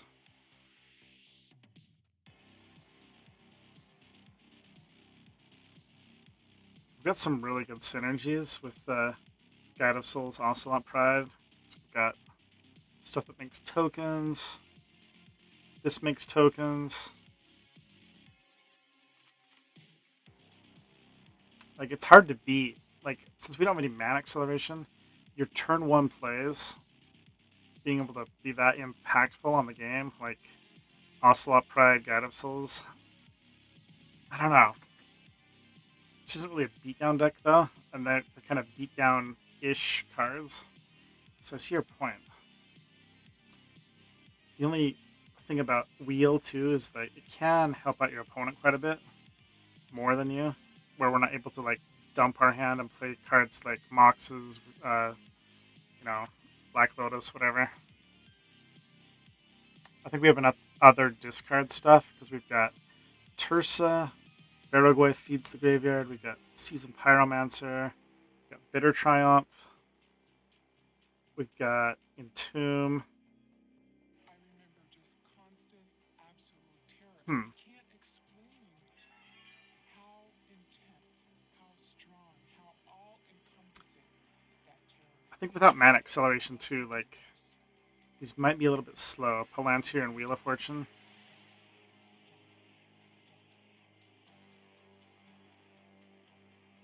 But Mom doesn't seem that exciting in this build, does it? Mother Runes is more of like a kind of a beatdown-ish card. So I think I'm gonna cut her and maybe run DRC, or like you said, maybe run Wheel of Fortune, maybe run Palantir. I like DRC because we can randomly surveil one of our payoffs into the graveyard. Does that make sense? Not enough creatures for beatdown. You're completely right. And I think probably cut a plains. Let's add another mountain, maybe.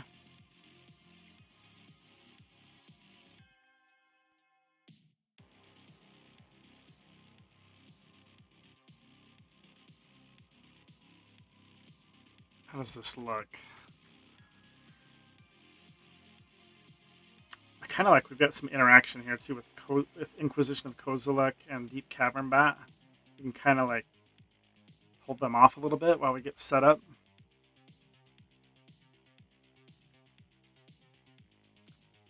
I wonder if we have enough life gain that we could even run Dark Confidant, because this dude gives a lifelink counter to something. This has lifelink. We could run Jite. Jite's pretty sick on Ocelot Pride.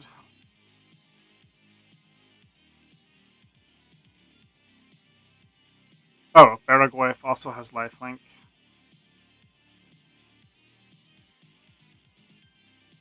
I'm kind of talking myself into running Dark Confidant. Oh, Guide of Souls also gains this life. So does Ocelot Pride.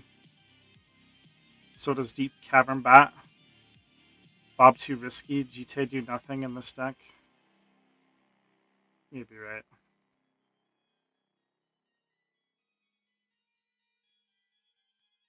I mean, it would suck to... We could randomly just die with Dark Confidant, but being able to draw 2 cards a turn is almost worth it.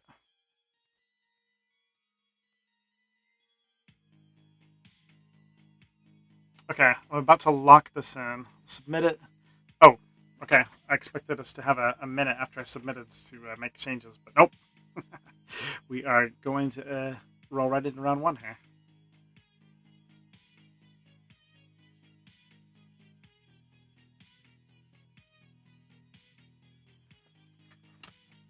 This should be a fun one.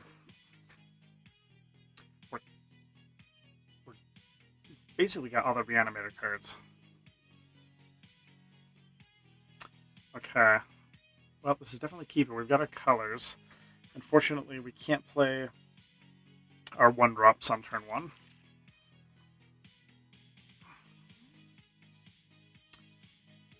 We are going second, though, so maybe we just draw. Okay. Do we play DRC turn 1? Or do we set up to play... I think we play the Triumph so we can go Guide of Souls into DRC. Just... yeah, that's what I'm going to do. This is a pretty good hand.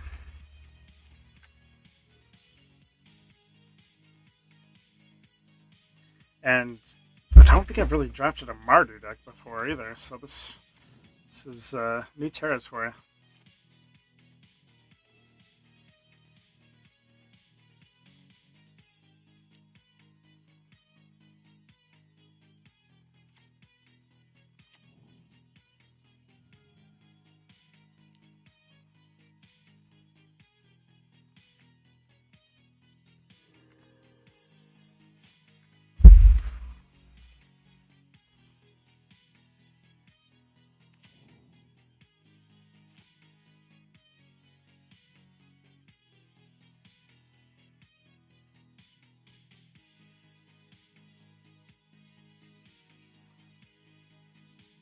Okay, opponent's on the blue-green plan like we were last draft. They have 5 cards in hand, 4 mana, didn't play anything. What does this mean? I'm guessing it represents counterspells? They must have, like, what? Cryptic Command, counterspell? It's a little bit of an awkward hand.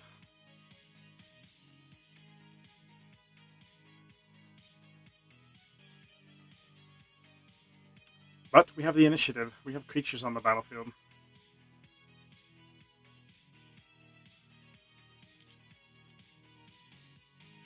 They're going to flash out a creature? I hope so. Ooh, Endurance is one that we can't really deal with, though. I guess better they ambush Endurance, because they could have really hosed us by shuffling in our creatures. So we don't mind that. It's fine. Oh, this is actually going to be sick, because we get to surveil. We could randomly surveil one of our huge payoffs and get it on the battlefield right now. Let's see how lucky we are. Go, Luck Box. King Feeble. Surveil, a payoff. Lotus Petal. Yeah, it's good that Endurance is... You're right. Okay, well, do I keep Lotus Petal? Because that would enable hardcasting Othari next turn.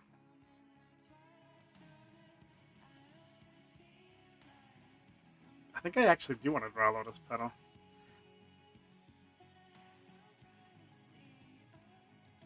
It's kind of bad, but I think I'm down with it. If Othari resolves next turn, I'm pretty happy about that. Even if they counter it, right? Then we can just Recurring Nightmare it onto the battlefield.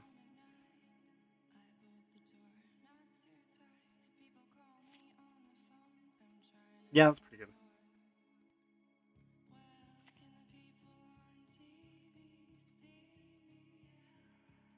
Okay. Feels like opponent is just sitting on counter magic. But we kind of have the answer for that with the Recurring Nightmare on the battlefield, right? Unless it's specifically Memory Lapse.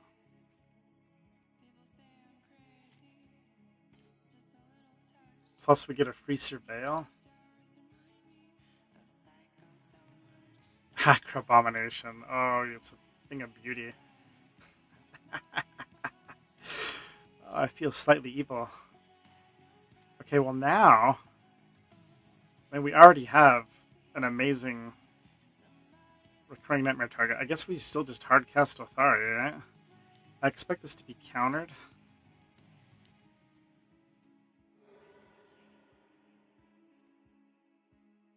But well, that's fine. Counter it. Not countered, okay? Well, we're going to be able to sack a token then. This is looking good. Oh, he can animate Vinestock. Okay. Is that 4 to animate?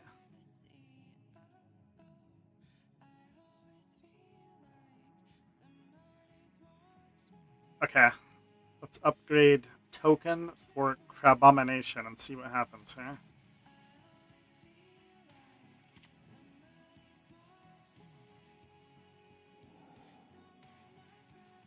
did we exile? 2 lands? That's kind of unlucky, isn't it? That was a card from hand, a card from graveyard, and a card from the top of their library. We got 2 lands. Alright. Well. We missed.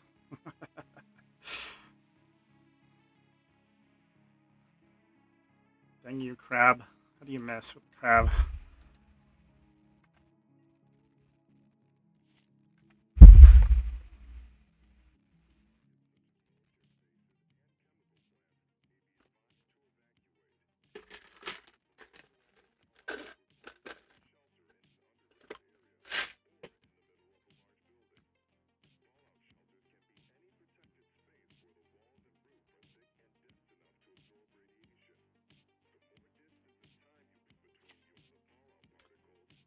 Well, they've got 6 mana, like a time spiral here. That'd be a good start. Oh, kicking a sowing microspawn. Okay, that was not on my radar. Doesn't seem to be too irrelevant, but let's see what land they get. Yeah, this is looking great. Oh, Caracas is nice. That will deal with our Othari, unfortunately. Okay. What are we doing here?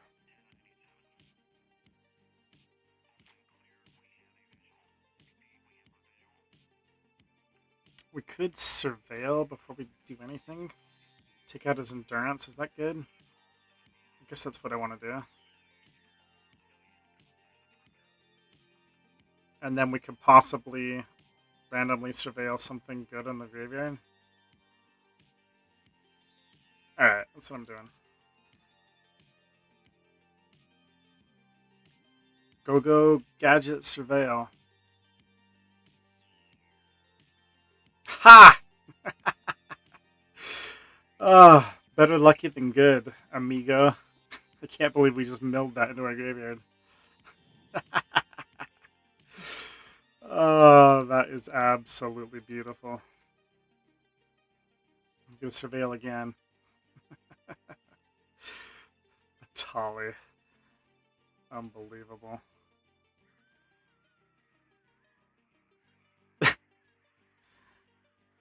Got Mana Tithe?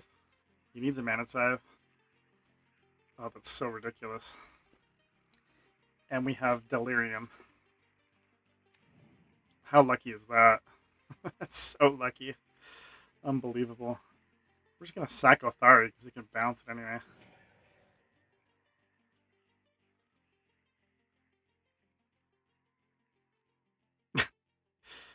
Oh, that's so ridiculous.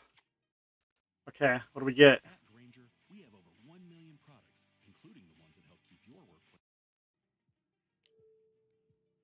Yeah, bounce. Okay, that's fine. We get 2 free cards. An Entomb and a Nissa. I'll take it. Oh, that's so funny. Get a Surveil again. Open the graveyard. We'll draw that. Oh wait, I guess it doesn't really matter. We're going to shuffle anyway.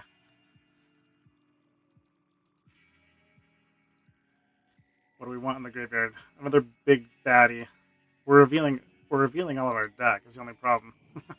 That's okay though. We're having loads of fun. Oh, that's so broken.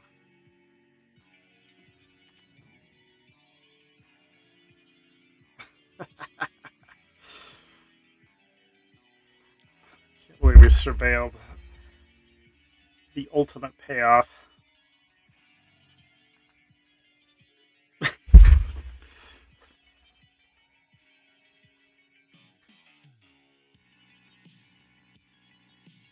Alright, I'm calling it now. We're taking this draft down. Oh, that was satisfying. Okay. We really have no idea what our opponent's up to. I feel like they have counter spells, so I kind of am tempted to board in Voice of Victory. Just for the F of it. Yeah, I think I like Voice of Victory over Amped Raptor. And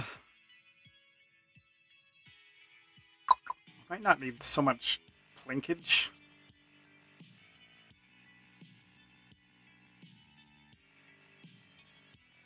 I don't think we really need... This might not be like an Unholy Heat matchup. Let's get the Raptor in over Unholy Heat. Voice seems good. Yeah, I mean, who knows what counter spells he's got, right? And this looks pretty decent. Because we don't have a whole lot of information about what he's up to yet. So. Hey, we drew Voice of Victory. Alright, ooh, that's actually really good. The Mobilize with Guide of Souls. It's kind of sexy.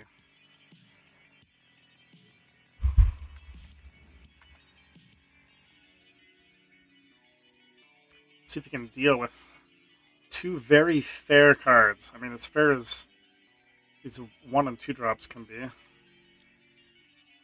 Lightning Bolt was a nice draw. I mean, he's running Sowing Microspawn, which props to running Sowing Microspawn, right?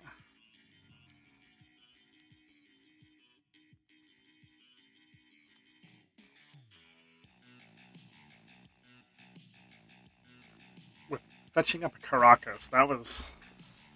I don't think I've seen that move before in Vintage Cube.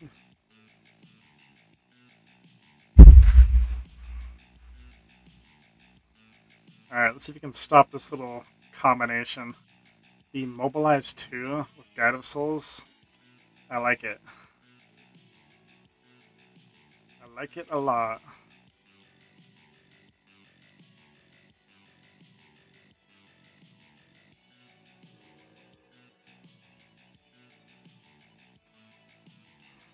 Oh, I can stack this. If I stack this right. Let's see, last in, first out. Why is this so complicated?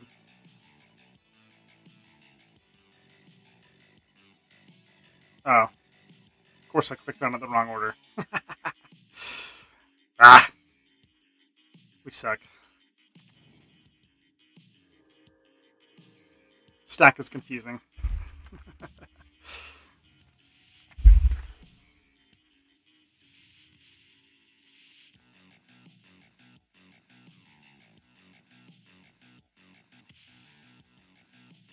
Missed out on an extra 2 points of damage there.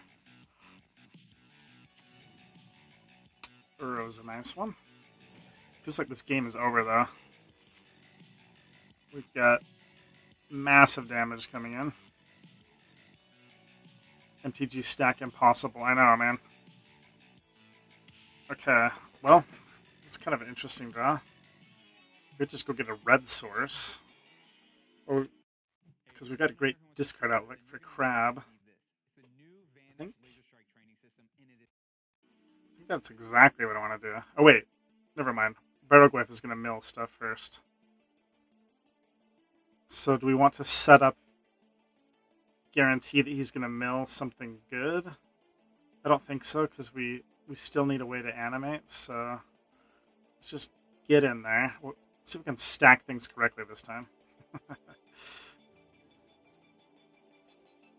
Alright, so we want to click on that first.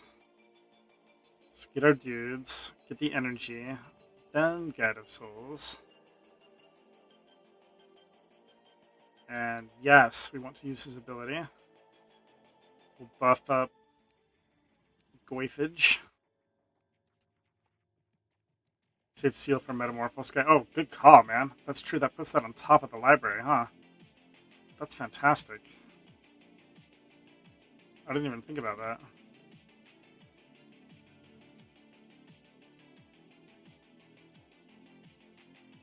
We get a Tali back. Okay. Mildar Recurring Nightmare.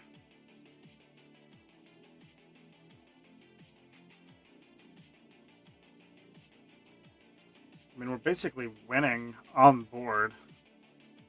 But I kind of want to just Imperial Seal for a red source. Is that bad?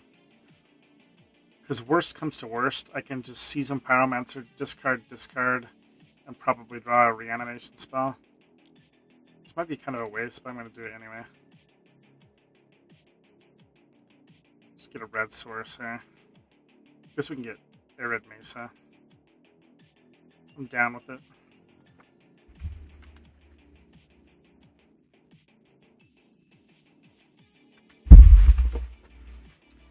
Alright, he's under the gun. Kind of has to do something. There's 6, 7, 8, 9, 10, 11, 12. We have 12 on board.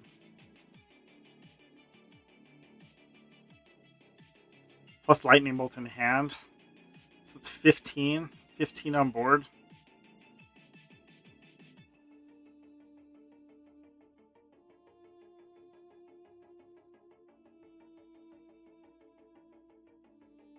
This Mardu deck's kind of fun. I haven't drafted Mardu before.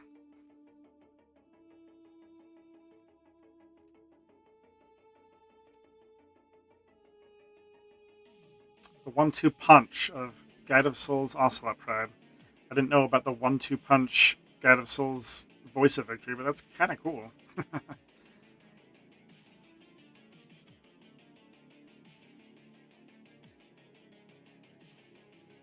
Opponent's gone to the tank, trying to figure out a way to survive.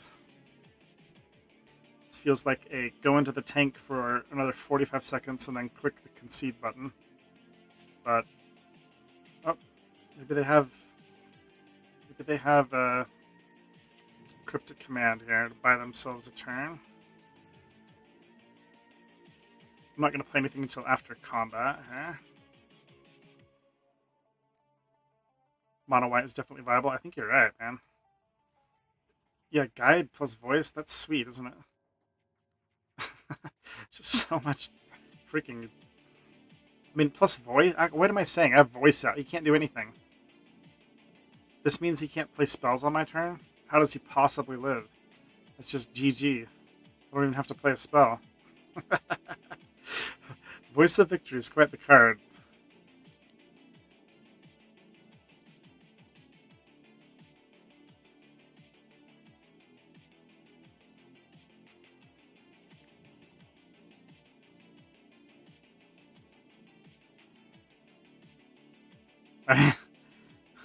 It's like he can't play spells. What can he do?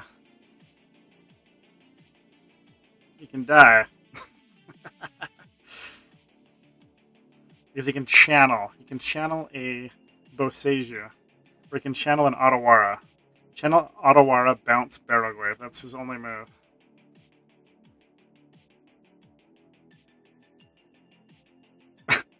I would laugh if he channels Otawara, but I don't see it happening.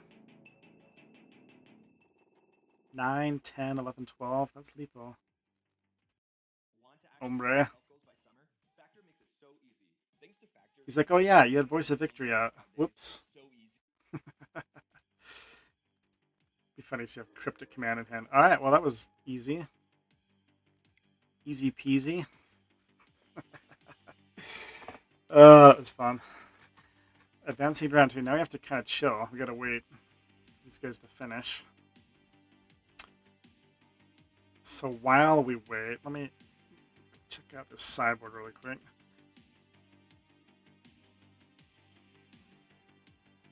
Oh, whoops. Use sideboard. There it is. It's just tiny. Alright. So, Wheel of Fortune could maybe be in our deck. Dark Confidant could maybe be in our deck. I think we made the right call by putting Mother in the board. Planter should... I don't know. It should probably be running this card. It's just great for what our deck is trying to do. And I'm fine with boarding in GTA for like creature matchups, but I don't know. Oh yeah, that's right. We boarded out Unholy Heat. That's in our main deck.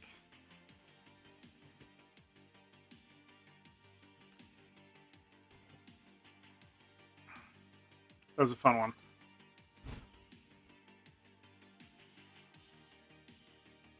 Okay, how do we get back to the... There we go. 2 matches still in progress. That was pretty quick. Might have to wait a little bit before we roll on to the next round here.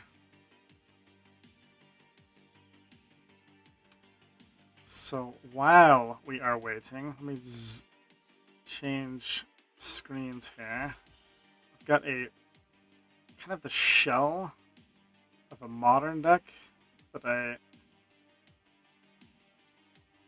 it's like every month we have this get together where we go play some modern at a local bar. And this is what I'm thinking about running. Let me switch views here.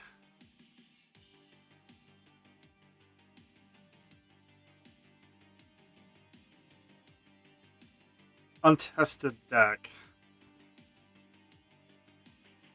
Might not be any good, but let me show what I'm working with. It's kind of fun. Okay, this is an idea. Still haven't got the sideboard put together, but check it out. So it's kind of an old archetype. I think it's a little bit forgotten about, but the Windbrisk Heights is quite an interesting card. So basically, we are Windbrisk Heights / Through the Breach Emrakul, and we've got Turbo Mana. We've got Orum's Chant plus Voice of Victory to enable you not doing anything, so Through the Breach resolves. And then we've got we've got Elite Army's Call to go and fetch a little bit of a toolbox. One Sowing Microspawn, one Writhing Chrysalis. Writhing Chrysalis gives us basically enough dudes by itself to enable Windbrisk Heights. And the Grazer is kind of nice with Windbrisk Heights because this enters the battlefield tapped, and the Grazer is kind of essentially mana acceleration, right? But this might not be good. It just looks fun. It's all about having fun. And we've also got Nahiri. Nahiri hits the battlefield. That represents like ticking up twice, and then we can cheat in Emrakul. The one interaction that this has that I don't know how this works, I'm curious to find out, is Ulamog, the Defiler. I'm really curious how this card interacts with Windbrisk Heights. Because Windbrisk Heights, the Hideaway, it does say exile one of them face down, right? So I assume this works. Like if I were to exile an Emrakul under the Windbrisk Heights, even though this is hidden information with the card being exiled, I don't know how that works with Ulamog, because Ulamog says Ulamog has Annihilator X, where X is the number. Wait a minute. Ulamog enters with a number of +1/+1 counters on it equal to the greatest mana value among cards in exile. So, how does that? I'm curious to know how this interaction works, because with the Hideaway, it's hidden information. Opponent doesn't know about it, but does it automatically calculate when Ulamog enters the battlefield? Where, like, I don't know, do I, like, reveal it? Or does it not work? I have no idea how that works, and I'm curious to find out. You do get the cast triggers with Windbrisk Heights. So, which is broken. So, like, if you attack with 3 creatures, and you have an Emrakul underneath Windbrisk Heights, you get the cast trigger. So you get to take an extra turn, and it's game over. But I honestly have no idea what the interaction is between Ulamog and Windbrisk Heights, because just reading the card, it looks like they work perfectly together, where it says that enters with the number of +1/+1 counters equal to the greatest value in an exile, right? But Windbrisk Heights being hidden information, I don't know how that works. So I'm curious to find out.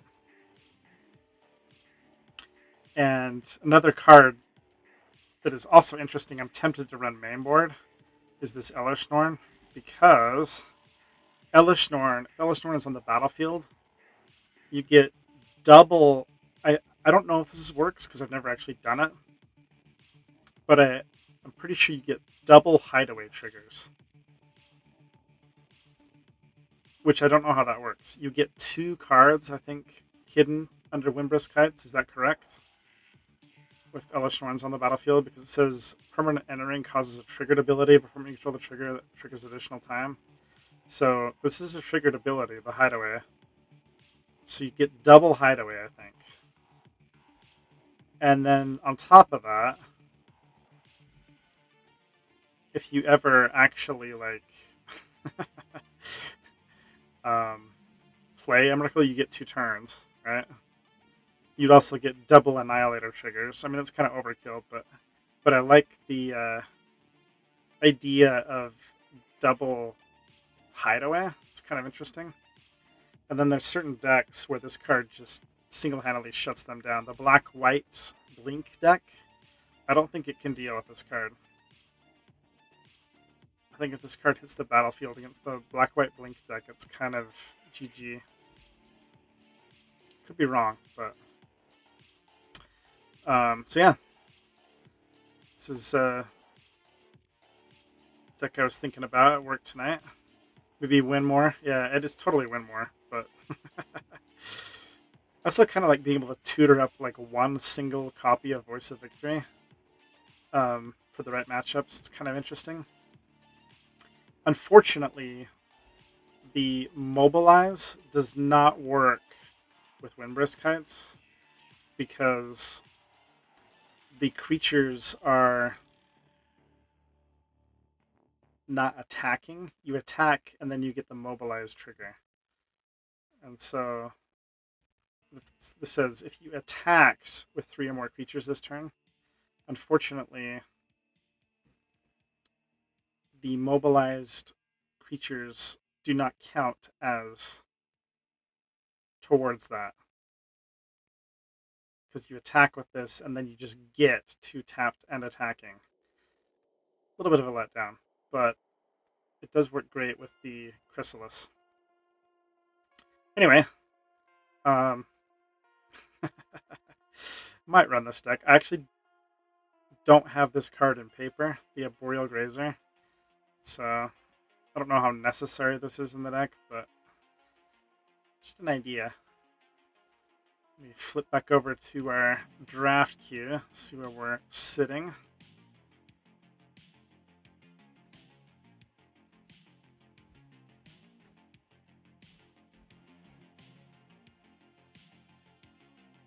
Nothing happened? Great.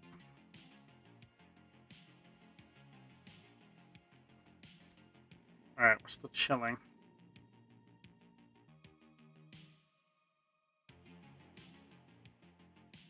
These dudes to finish.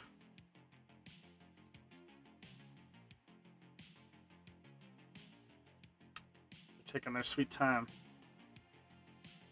I'm excited to experiment with some of these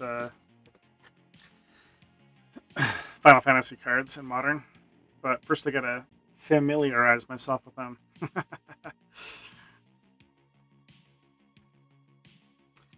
The only card that I know I want to, that definitely has a home in decks I've been thinking about is Cloud. It's basically another new Stoneforge Mystic. But I'm sure there's a bunch of other very interesting cards that are good build-arounds.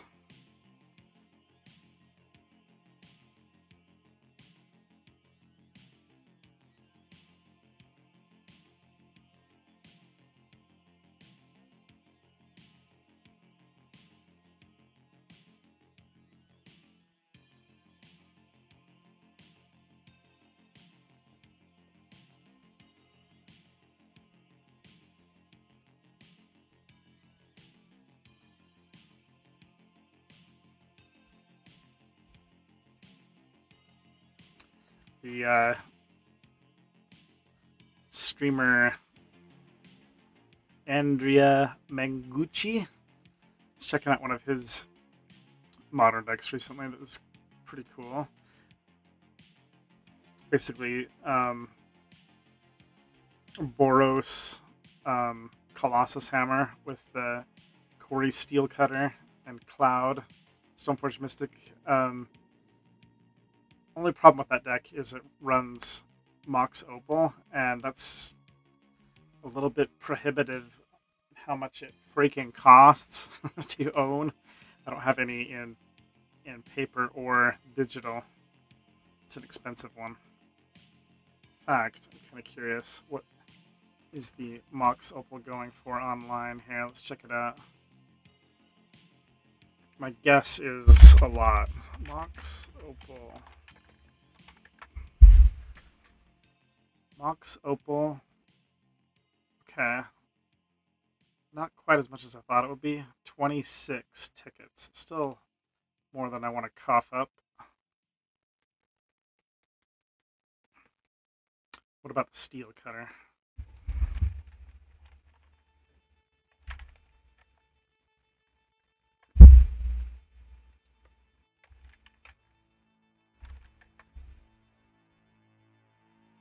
Steel Cutter is also another 25 tick card. So that's expensive. Too expensive.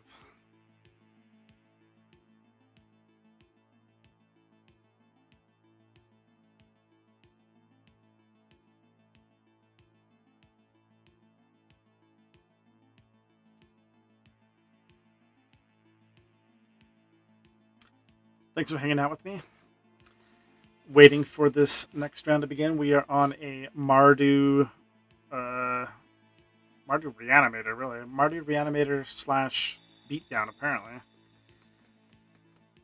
Managed to close out the game with the Guide of Souls slash Voice of Victory combo meal. Round 1. We also luck boxed our way into surveilling Atali, the big dinosaur, with our Dragon's Rage Channeler into the graveyard, and then used the Recurring Nightmare to cheat it onto the battlefield. That was fun. It's like the perfect rip.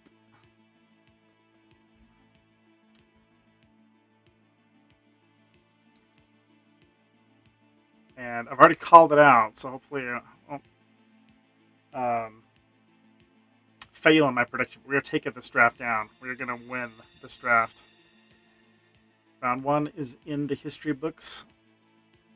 We are waiting for 2 matches to finish. We'll be heading on to round 2. And it's officially the weekend. No work tonight. So happy.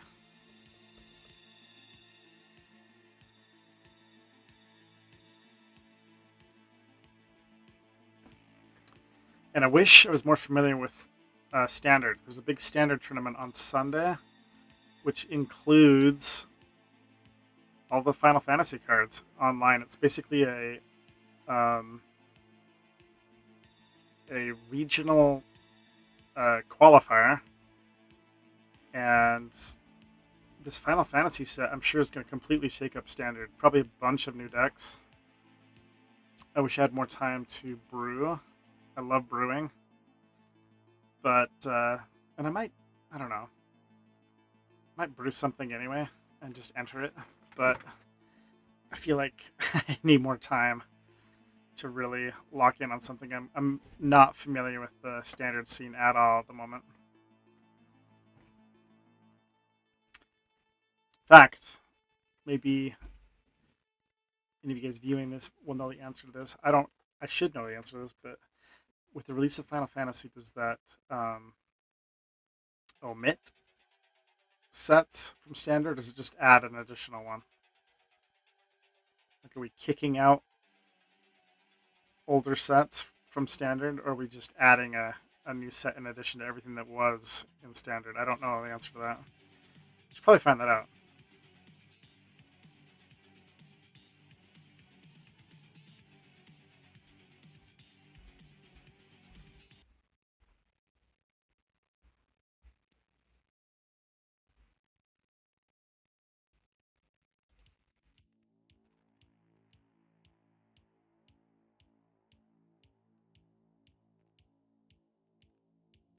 It's the only bad part of these single elimination queues is killing time between rounds.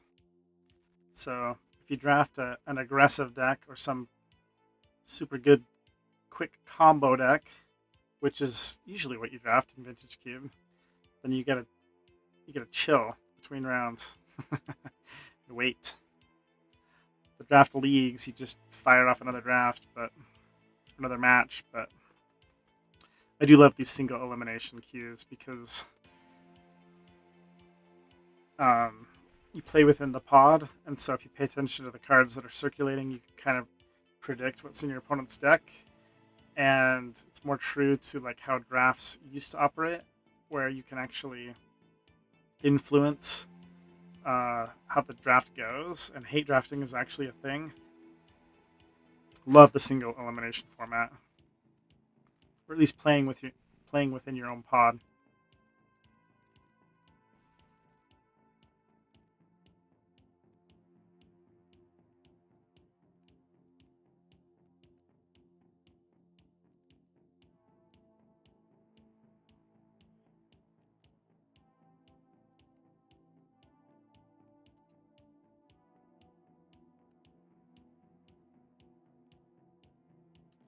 Yeah, single limit is just fun, man. Especially when it's high stakes. Like the 64-player single elims are my favorite because it's basically high risk, high reward. You win 2 drafts and you win the tournament, right? The 64-player single elims. Those are really hard to win, but they usually have great prizes if you manage to take one down.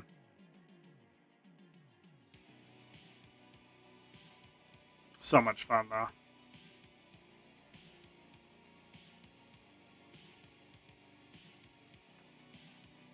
Plus, you lose, you're done. Like, you can fire another one. Um,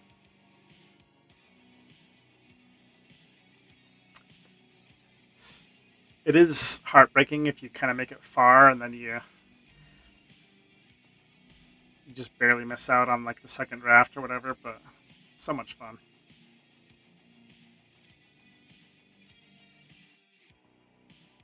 I was hoping that they have some of the new Final Fantasy cards within this Vintage Cube, but not yet.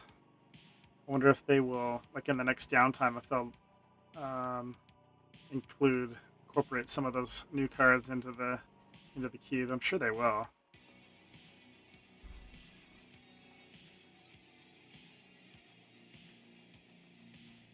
And these slow, long games, I'm not sure what this means, what this bodes for us in this draft. Either these guys are playing some slower, clunky decks, or I don't know, we just have some slow players. Our deck is anything but slow, so.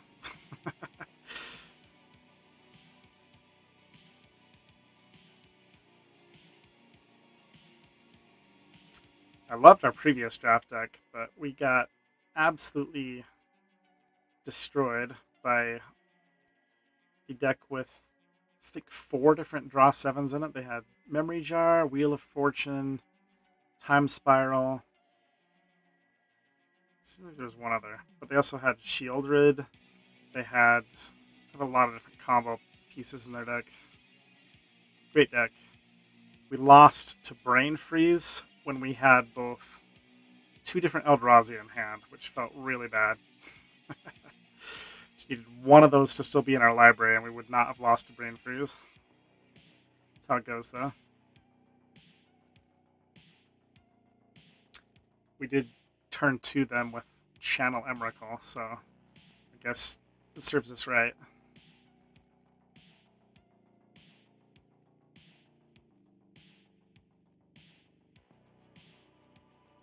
Okay, 1 match outstanding, and the round time is pushing 40 minutes. You only get, what is it that you start with? 25 minutes each. So they have 5 minutes between them. So both players at maximum have 2 minutes 30 seconds on their clock. So this last match is going to be over real soon. Someone's probably going to time out. Let's see how long. Okay, game 1 was won by New York State of Mind. Took 23 minutes. Game 2, the Juggernaut, 14. So that's 37 minutes. And they've been playing for another 4 minutes on top of that. One of them's got to be timing out here. It's nothing worse than losing to a timeout.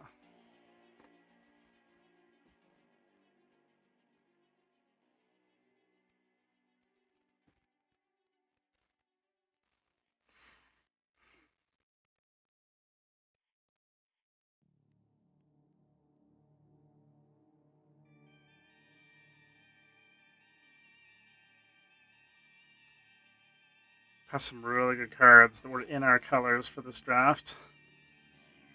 Painful. Pestophilia, Pest Elspeth, the token, double token generator Elspeth, the 5-drop. What else did we pass?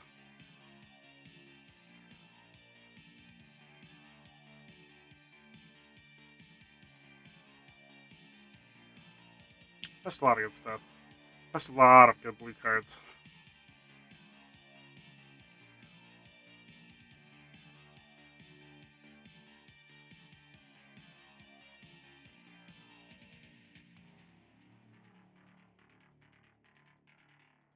Five minutes of boarding between each game. Oh, you're right.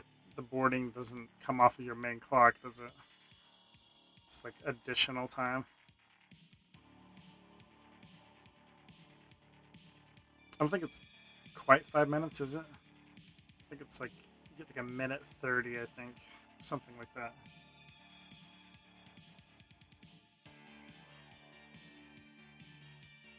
But either way, this last match should be over momentarily. Then we've got to wait for the minute 30 countdown, or 2 minute countdown. Excited to play the next round. Feel like we kind of showcase what our deck can do, but William Mitchell, thank you for pointing out to me that interaction.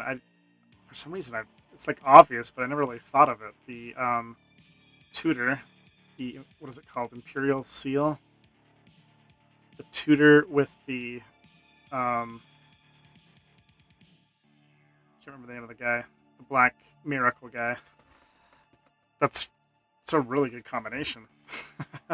Puts it right on top of your library, and then you just miracle it. I don't know why I haven't thought of that before. It's like basic, but that's really good. Metamorphosis Fanatic, I think is his name.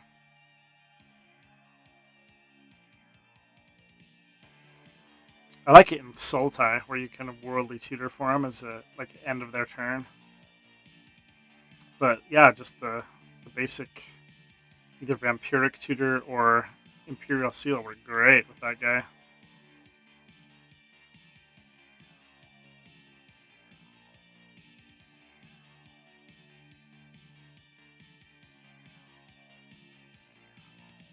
That guy is kind of broken, and that he gives the lifelink counter to whatever he animates from your graveyard. It's like a little extra gravy on top of a very good ability.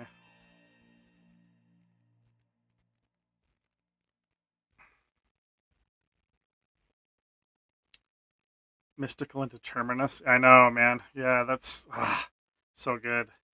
The legacy player, his name's Joe Lossett.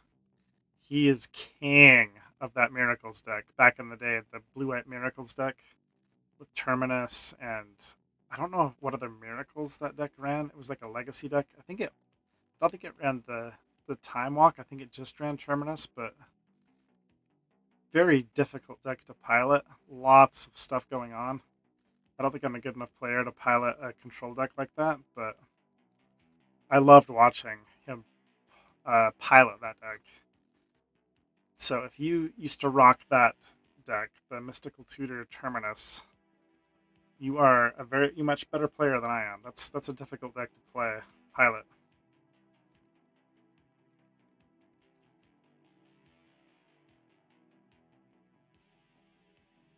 I remember when those miracle cards first came out, the Bonfire of the Damned. That card was like a $50 card. Remember that? Now it's not even doesn't even see play. Okay, here we go. On to round 2. You've played against him. No way. Yeah, he's an excellent player. I bumped into him at a tournament in Portland a few months ago, and I've never met him before, but I had to walk up to him and let him know, hey, dude, I used to watch you play your Miracles deck, and you're an awesome player. Just wanted to sing his praises, basically. It's like, oh, thanks, man.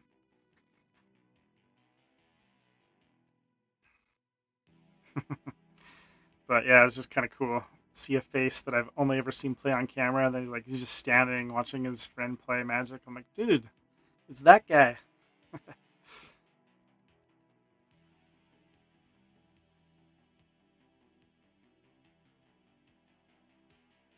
Yeah, that deck would run Sensei's Divining top, of course. I think it ran Counterbalance top. It was like a complex deck. Lots of fetch lands, Brainstorm, lots going on.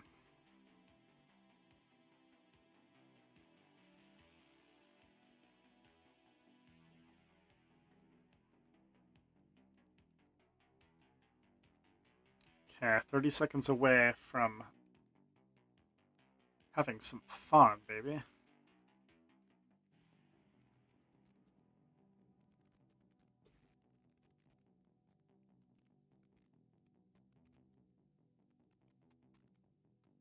Who's our next opponent?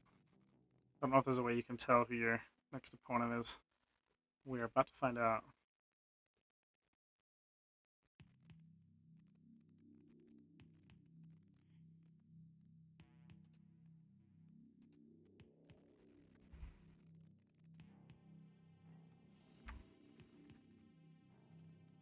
All right. We will not be miracling. We have our colors.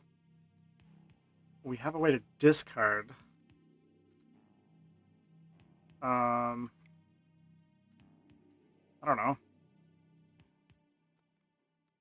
What are your feelings about this hand? It was a bad meta for Legacy. Every round was an hour and a half. I know, man. Sensei's Divining Top? Give me a break. With fetch lands? I think they outlawed Sensei's Divining Top in Legacy, didn't they? Just because it took too long. So if I keep this hand, I can Arid Mace away from my Triome. I kind of like that. What I like about this hand is I've got all my colors. But this is a very fair hand. I kind of don't like that I have the Fanatic in my hand, but I can discard it and then animate. I think I might just keep this, even though it's not very exciting. We have all our colors. Probably too slow. Yeah, probably. But the thing is that... Wait, who's going first? That'll probably make my decision easier. He's going first. Yeah. It is pretty slow, isn't it? Ship it? Alright, we're freaking shipping it. This is our replacement hand. I guess it's basically the same hand, except we don't have all of our colors. Well, I'm keeping this, even though it's arguably worse. Putting back what? We might not need Unholy Heat, but we also might need it. So maybe we've got 2 good creatures to discard and a way to animate them. But I guess I'm going to ship Othari since we don't have white. A little bit tempting to ship Unholy Heat just in the dark. But looks like we got a target right off the bat.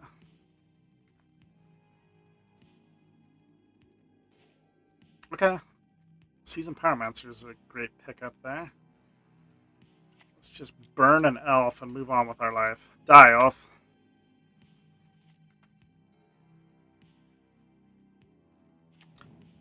Die with extreme prejudice. Okay, we have our colors.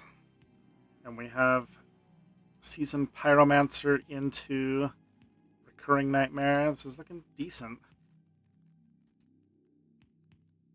Looking decent. Let's open up our graveyards here.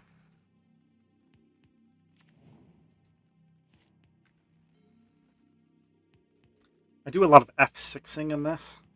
I probably shouldn't, because you want to hold up, like, bluffing interaction, but I usually F6 when I have nothing to do. Okay. Well, no idea what our opponent's up to, but let's Seasoned Pyromancer, I suppose. And I guess we'll thin our library with the Mesa before we draw. Yeah, I mean, this is a pretty good little deck. Our draws have been pretty forgiving.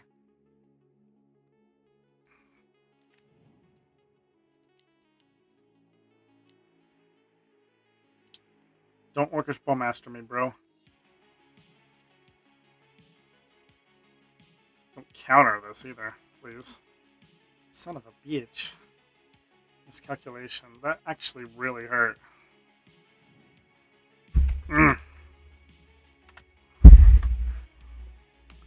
That sucked.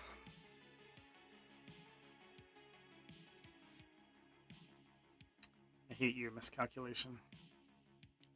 Oh, I just realized. You know who's on this card? Look at this freaking card and tell me that that's not the Island Boys. The Island Boys are on Miscalculation. Who knew? I'm an island boy.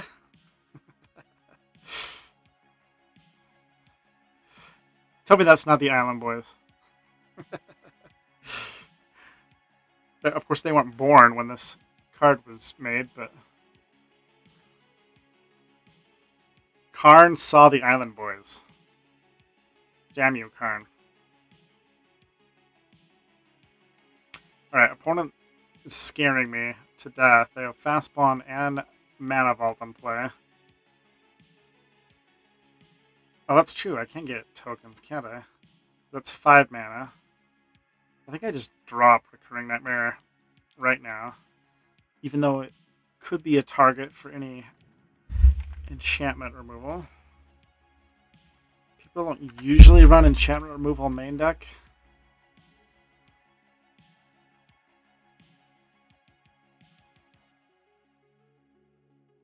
Freaking Island Boys.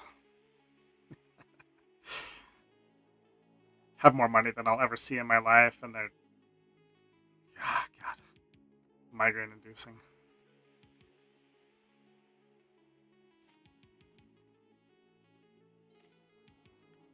Okay. We drew an interactive card. I guess we have nothing to animate, so I don't know. I think I probably... Oh, wait. If we draw Swamp, specifically, then I can Fanatic into Pyromancer. So let's see what our opponent's got going on. This is definitely a turn to probably... Because I'd rather animate this guy than create tokens. So show me Mana Drain. Oh, shoot. I was kind of joking when I said that, but what a hand. It's kind of scary. What do you take from this?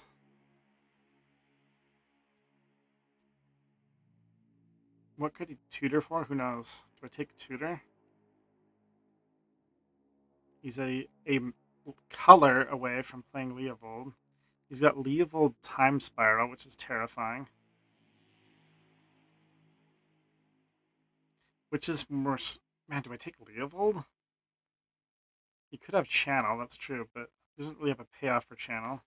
He could have, like, Flash or something, but it doesn't have a payoff for that either. I think I actually take Leovold, because I don't want him to...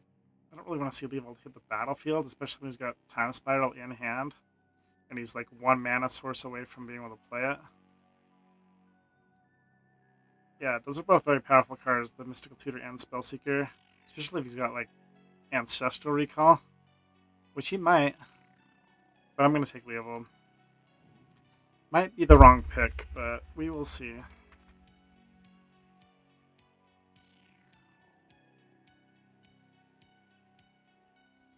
Hopefully he doesn't have Ancestral Recall. That'd be sick.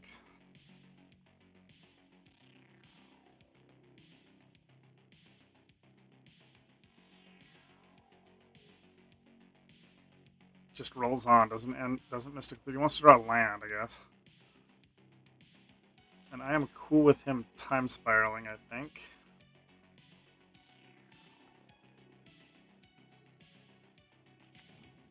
We actually want to draw a black source. Spellseeker. Okay, cat's out of the bag. What are you getting? He did draw Leovold Manus. I guess that was the right call.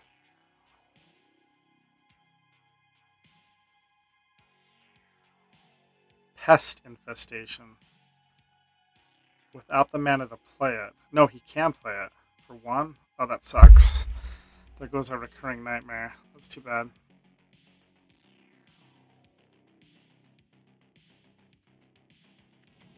Alright. How about a swamp? Yeah, Swords is a little late to the party.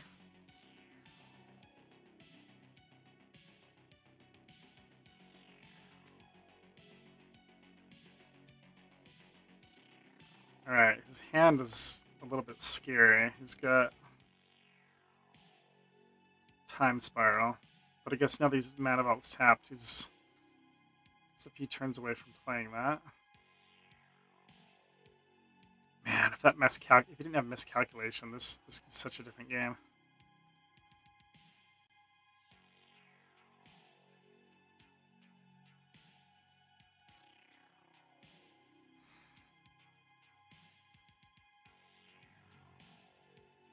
I think that might be the only target in our deck for Pest Infestation, so that's a little unfortunate.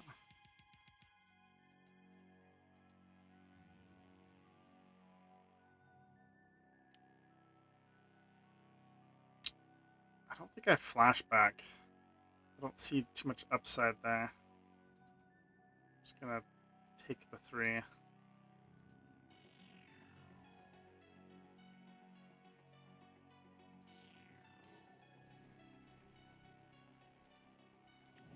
Alright.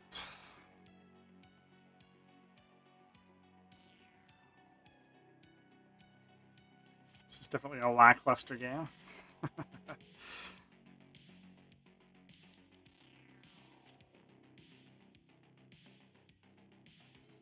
He's got Cryptic Command and Time Spiral in hand and 2 unknowns.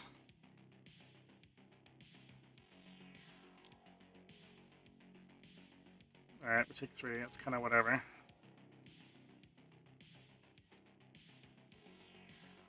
Exhume. He has Leovold in Graveyard. Let's see. I could Swords it. Then we would get... Let's see, what does that do for me?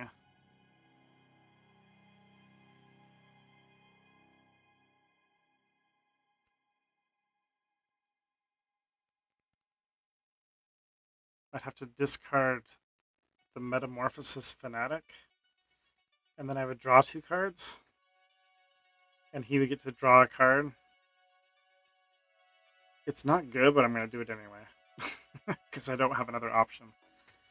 My only other option is to like just pass the turn. I don't think I want to do that.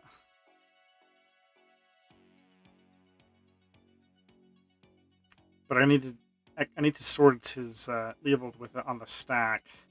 With this ability on the stack, otherwise I don't draw anything.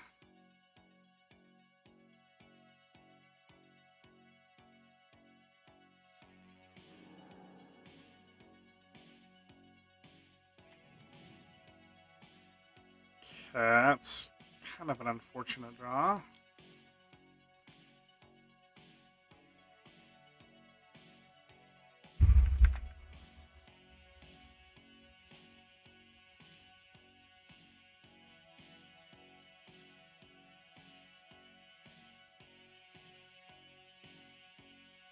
So from what he's shown us, it looks like we definitely want to board out Unholy Heat. Doesn't seem that good. Although, okay, that's the second mana dork he's shown us. I don't know. We've still got Lightning Bolt and Flame Slash. Maybe Flame Slash we board out.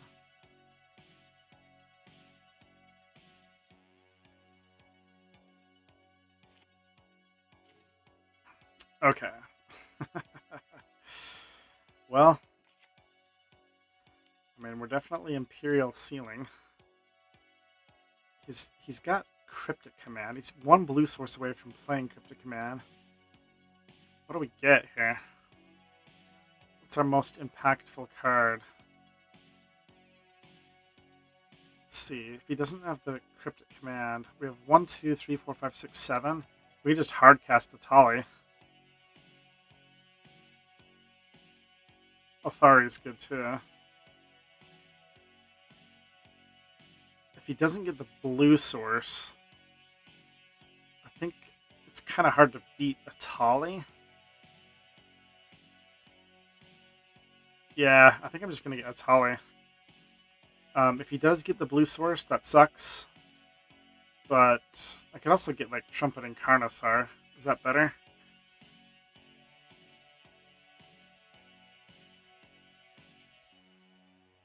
I don't know. Trumpet and Carnosaur is kind of 2 cards in 1.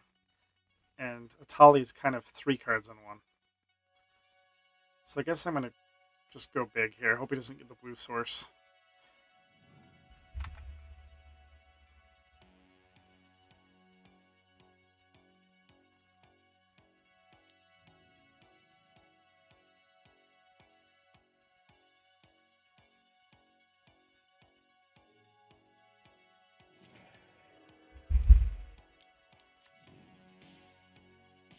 Okay. That's kind of bad. And Mystical Tutoring. Okay. I just don't want to see another blue source here. For Mystic Confluence. Okay, that is definitely going to stop Atali.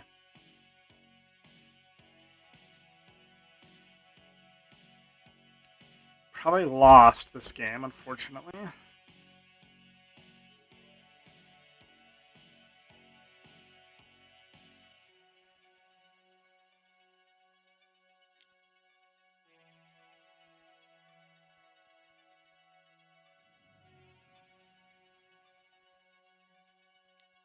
We did have a very crappy draw, though.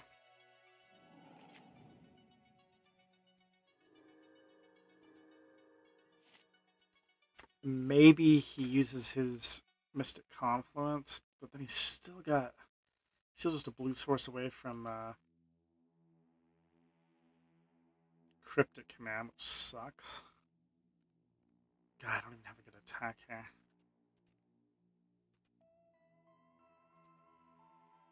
Whatever. It's at 23. We're so dead. It's alright, though. It's alright. Probably one of the worst draws we could have with our little deck, I think. We'll get him. We'll get him.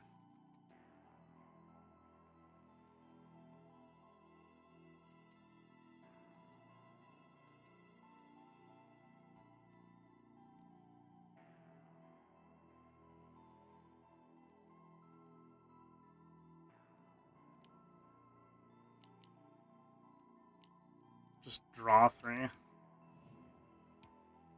Probably found a blue source. That's probably curtains for us.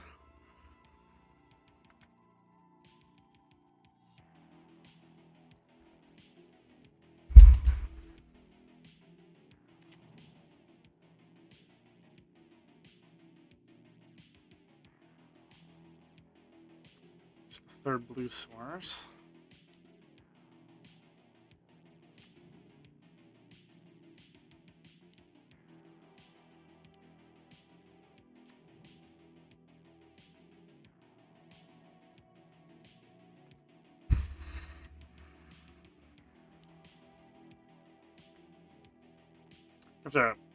I don't even know what you're gonna draw here to. Oh, that's actually pretty good. Okay. It says Cryptic Command Time Spiral. Man, interesting. This is kind of interesting, actually.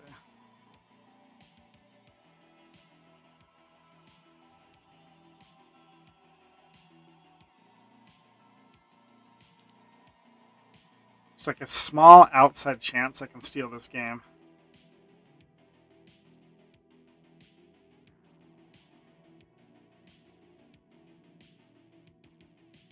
And I think it probably involves discarding this to kill the mastermind.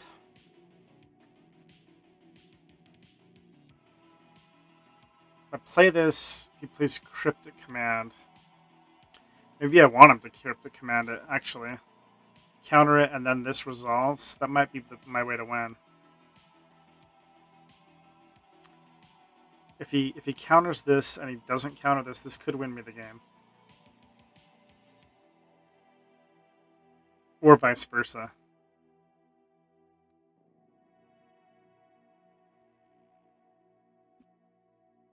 Okay, this might be wrong, but I'm just gonna let him counter this. And then see if I can resolve Atali next turn. He might have another counterspell. We know he's at least got Cryptic Command in hand.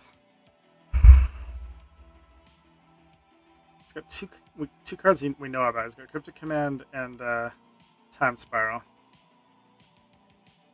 I'm assuming he'll counter this, and then it'll be interesting if he Time Spirals, because that'll give us a fresh 7. If he doesn't Time Spiral, then and we get to resolve Atali, who knows what Atali will do. We could win the game with Atali, potentially.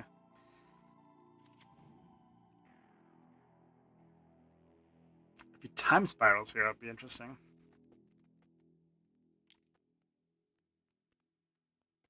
He might not be able to resist. Might go for the Time Spiral, looks like.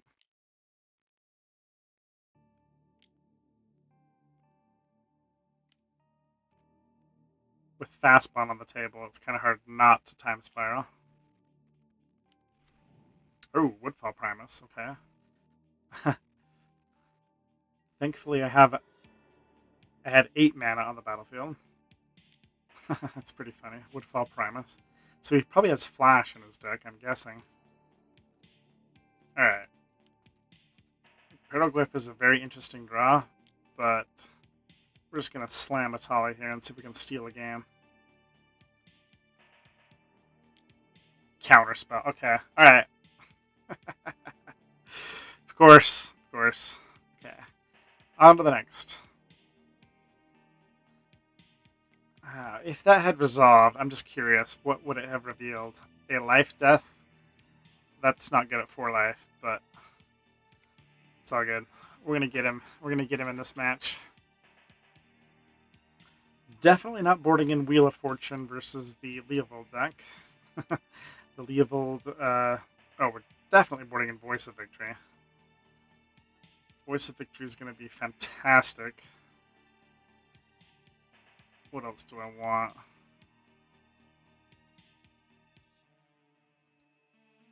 Both of these are on the table. Let's see here. I'm not really feeling Flame Slash. Not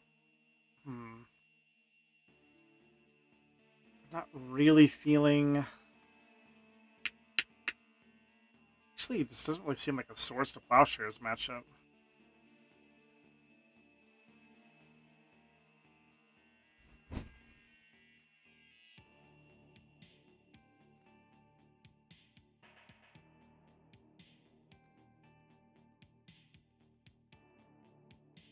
Got a lot of little dorks. Bring in Galvanic Blast and go more fair. Yeah, that's not a bad idea. Jite could get pretty ridiculous. If I resolve Jite and he's got little mana dorks, like Jite unanswered can kind of be game. I think I'm going to bring in Jite. You know what? I think I'm going to bring in Dark Confidant too. We're going to go full Suicide. I'm going to board out Crab. I'm gonna board out.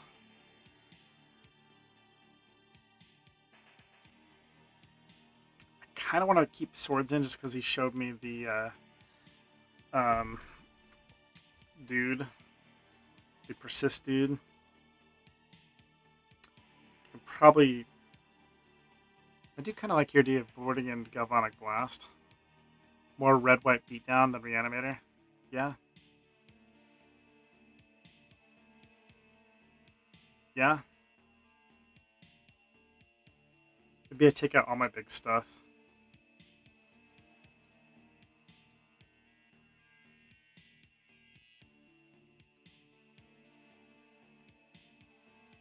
Just go super low to the ground.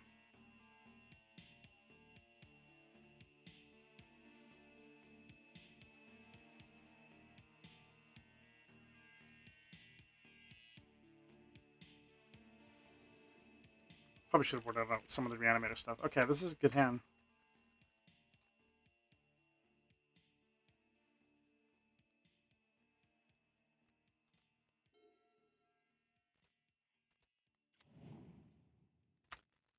Okay, what's our play? Just playing Voice of Victory turn 2 looks pretty sweet. Do I play Guide of Souls this turn? Or do I go... Next turn, do I just go Dragon's Rage Channeler? Yeah, we have the Guide of Souls Voice of Victory thing again. I think I just play Guide of Souls turn 1 and then just play Voice of Victory turn 2. Let's do that.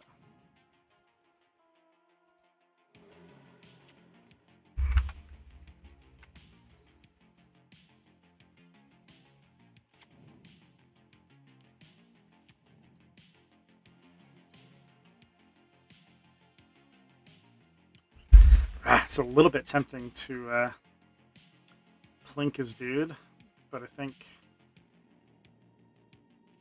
getting this voice down is just way too good.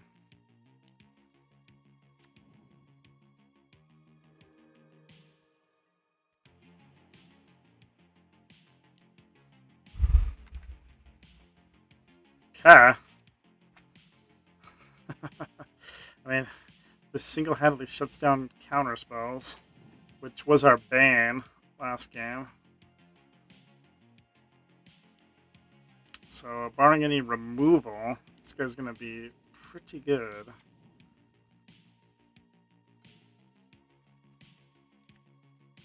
Okay. This is great. Great hand. Do we care about his fairy or his ignoble hierarch? I think I'm going to plink one of them. I think it's better than getting down this Dragon's Rage Channeler. Let's just plink the fairy. Beat down.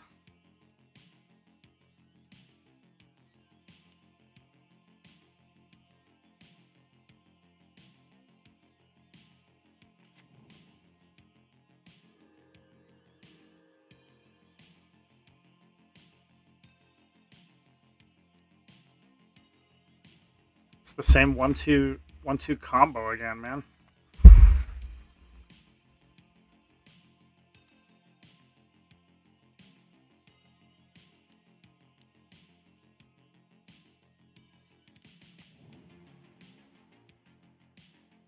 Spellseeker's a little bit scary. Does he have flash? He has flash mana. Hopefully he doesn't have flash. Could be pest infestation. Okay, we don't care about that.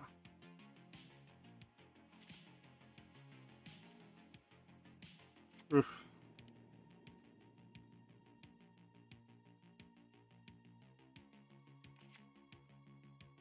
What an opening.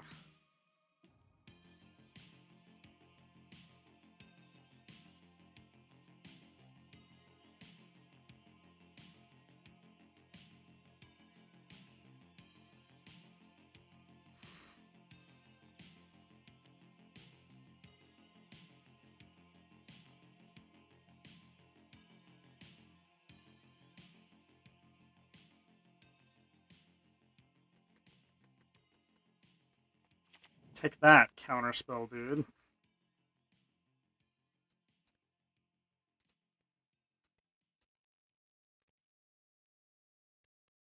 Why is Voice of Victory in my sideboard? This card is so good.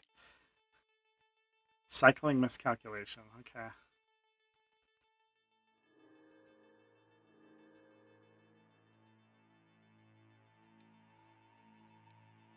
I can't believe I put Voice of Victory on my sideboard.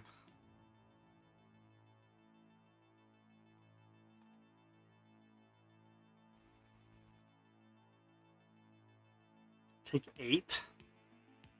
I'm just gonna use Lightning Bolt to face at some point to close out the game. This is great.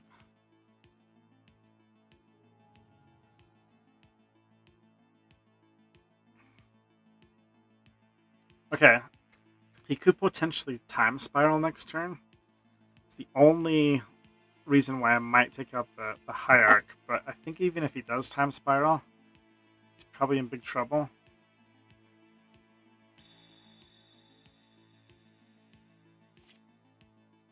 So, I don't know. Time Spiral could potentially win him the game. We'll see. Decided not to take out the Hierarch. Will it be my death now? Nope. Got him. Got him. Okay. So we basically abandoned our Reanimator theme, but not entirely. We didn't board out some of our reanimation stuff. So we still got we have all of our Reanimator stuff. So let's revisit this.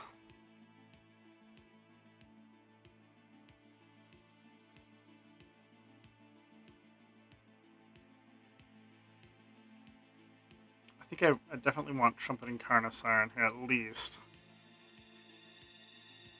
I can live without Atali.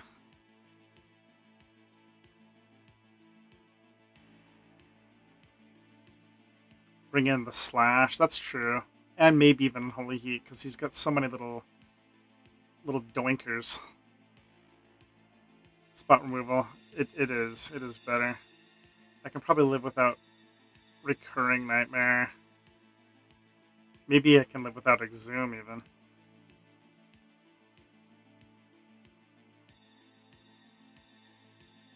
I don't really want him getting something back for free.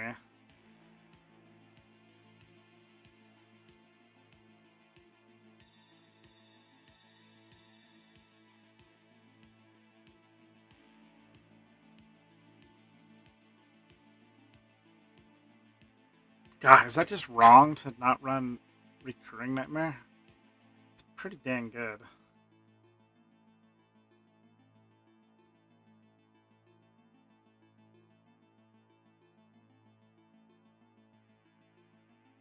You know what? Netherglyph is very underwhelming. Let's get him out of there. I do want Recurring Nightmare. Okay, yeah, this looks pretty decent. Maybe I do run Flame Slash. Flame Slash over Amped Raptor. Yeah, let's do it. Amped Raptor is meh.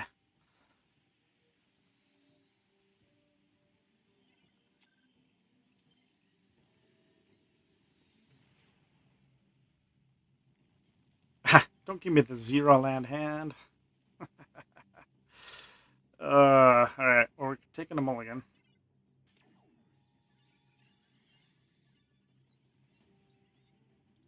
It's kind of unlucky.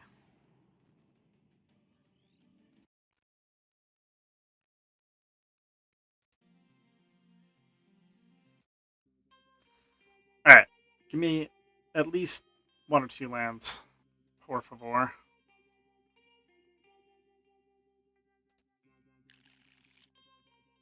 We've got the turn 1 Ocelot Pride. I will take it. Ocelot Pride alongside Seasoned Pyromancer is quite nice. I guess we're bottoming Imperial Seal. Yep, we're doing it.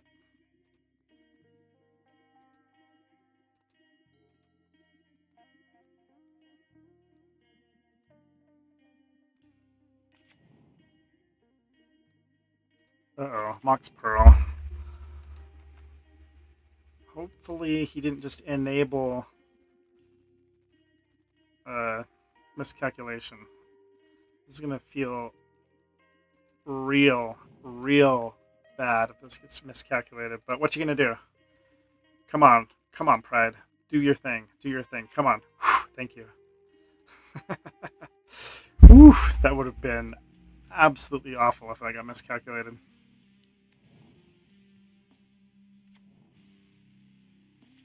The Mox Pearl fastball in hand. This is scary.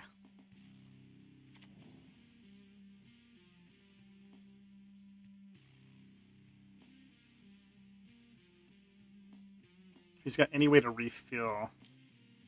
Ooh, ice. Eesh, that's really good. Nicely done. Nicely done. Oh, wait, he's icing, not firing? Oh, we can deal with ice. Okay. I saw that card and I instantly thought of the worst side of it. But yeah, ice, that's fine.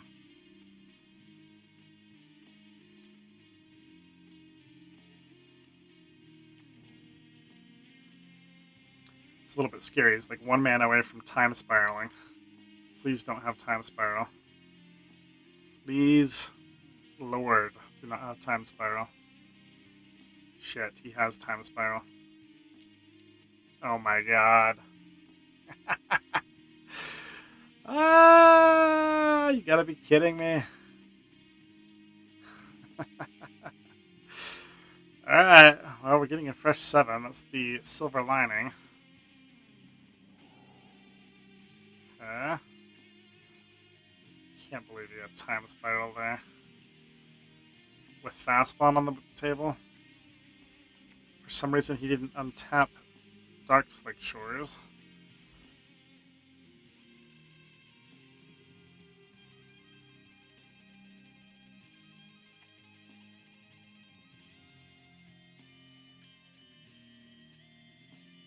Time spiral fastball. Too good. Too good.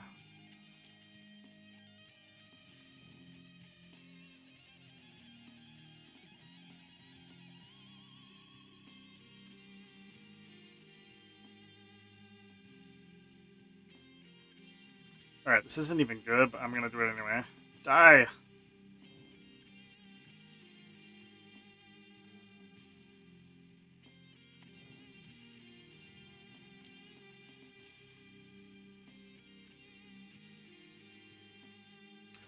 Assume you drew some counter magic. But I want to play this before I play Inquisition, so I can surveil.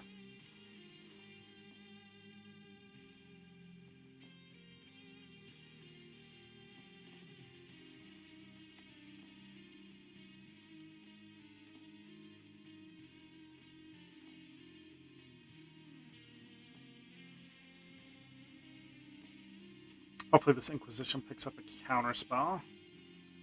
Something. Oh, he redrew fire? Well, that sucks. That's awful. Voice of Victory. You're a little late to the party, Voice of Victory. Do I even want to draw that? I guess. Ugh. That ice just, or that fire just killed me. Ugh. Voice, you're way too late to the party. He's got all the lands. It's sad because I still kind of want to draw this. This is just bad. I'm graveyarding it. Woodfall Primus Cryptic Command Upheaval. Great. Great. You can hardcast Woodfall Primus. Well. This is how dreams get crushed.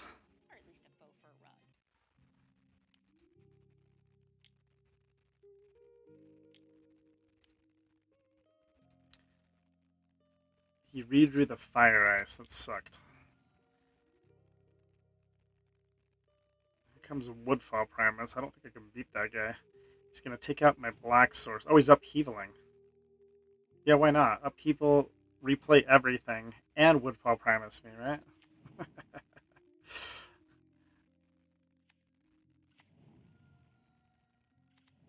I mean, that might be the only way I win this game is if he prematurely upheavals. So that's fine.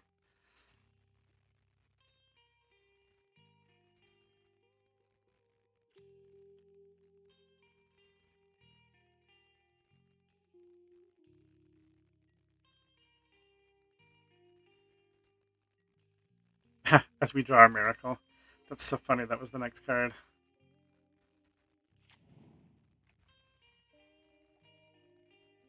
I mean, that is the reason why I've been the voice of victory.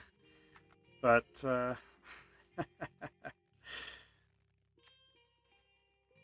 okay, he's got Cryptic Command Woodfall Primus, which is not good.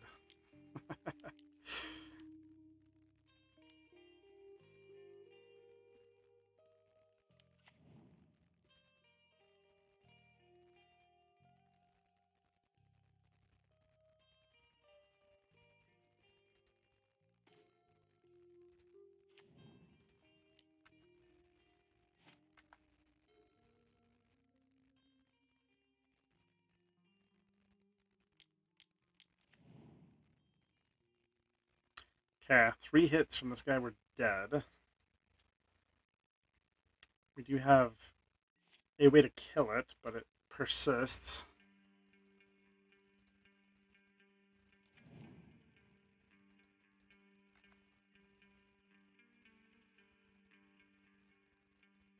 He has a counter spell in hand. I think we're checkmated. What a game. What a game.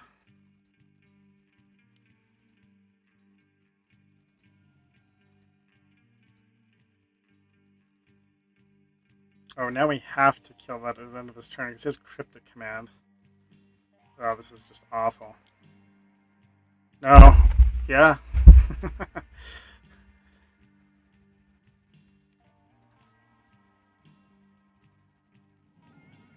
Doesn't even have to counter this. Just let it die. Comes back.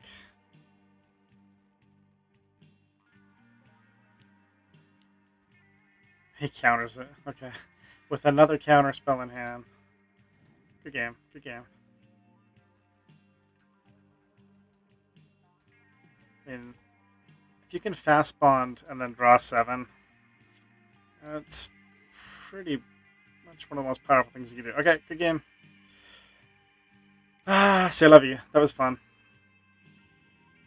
That was fun, but we got vintage cubed. Thanks for joining me. Appreciate it. Hope you have an excellent weekend. I'm sure I'll be back for some more Magic at some point. Yeah. Herald in the weekend. Love it. King Feeble. Signing out.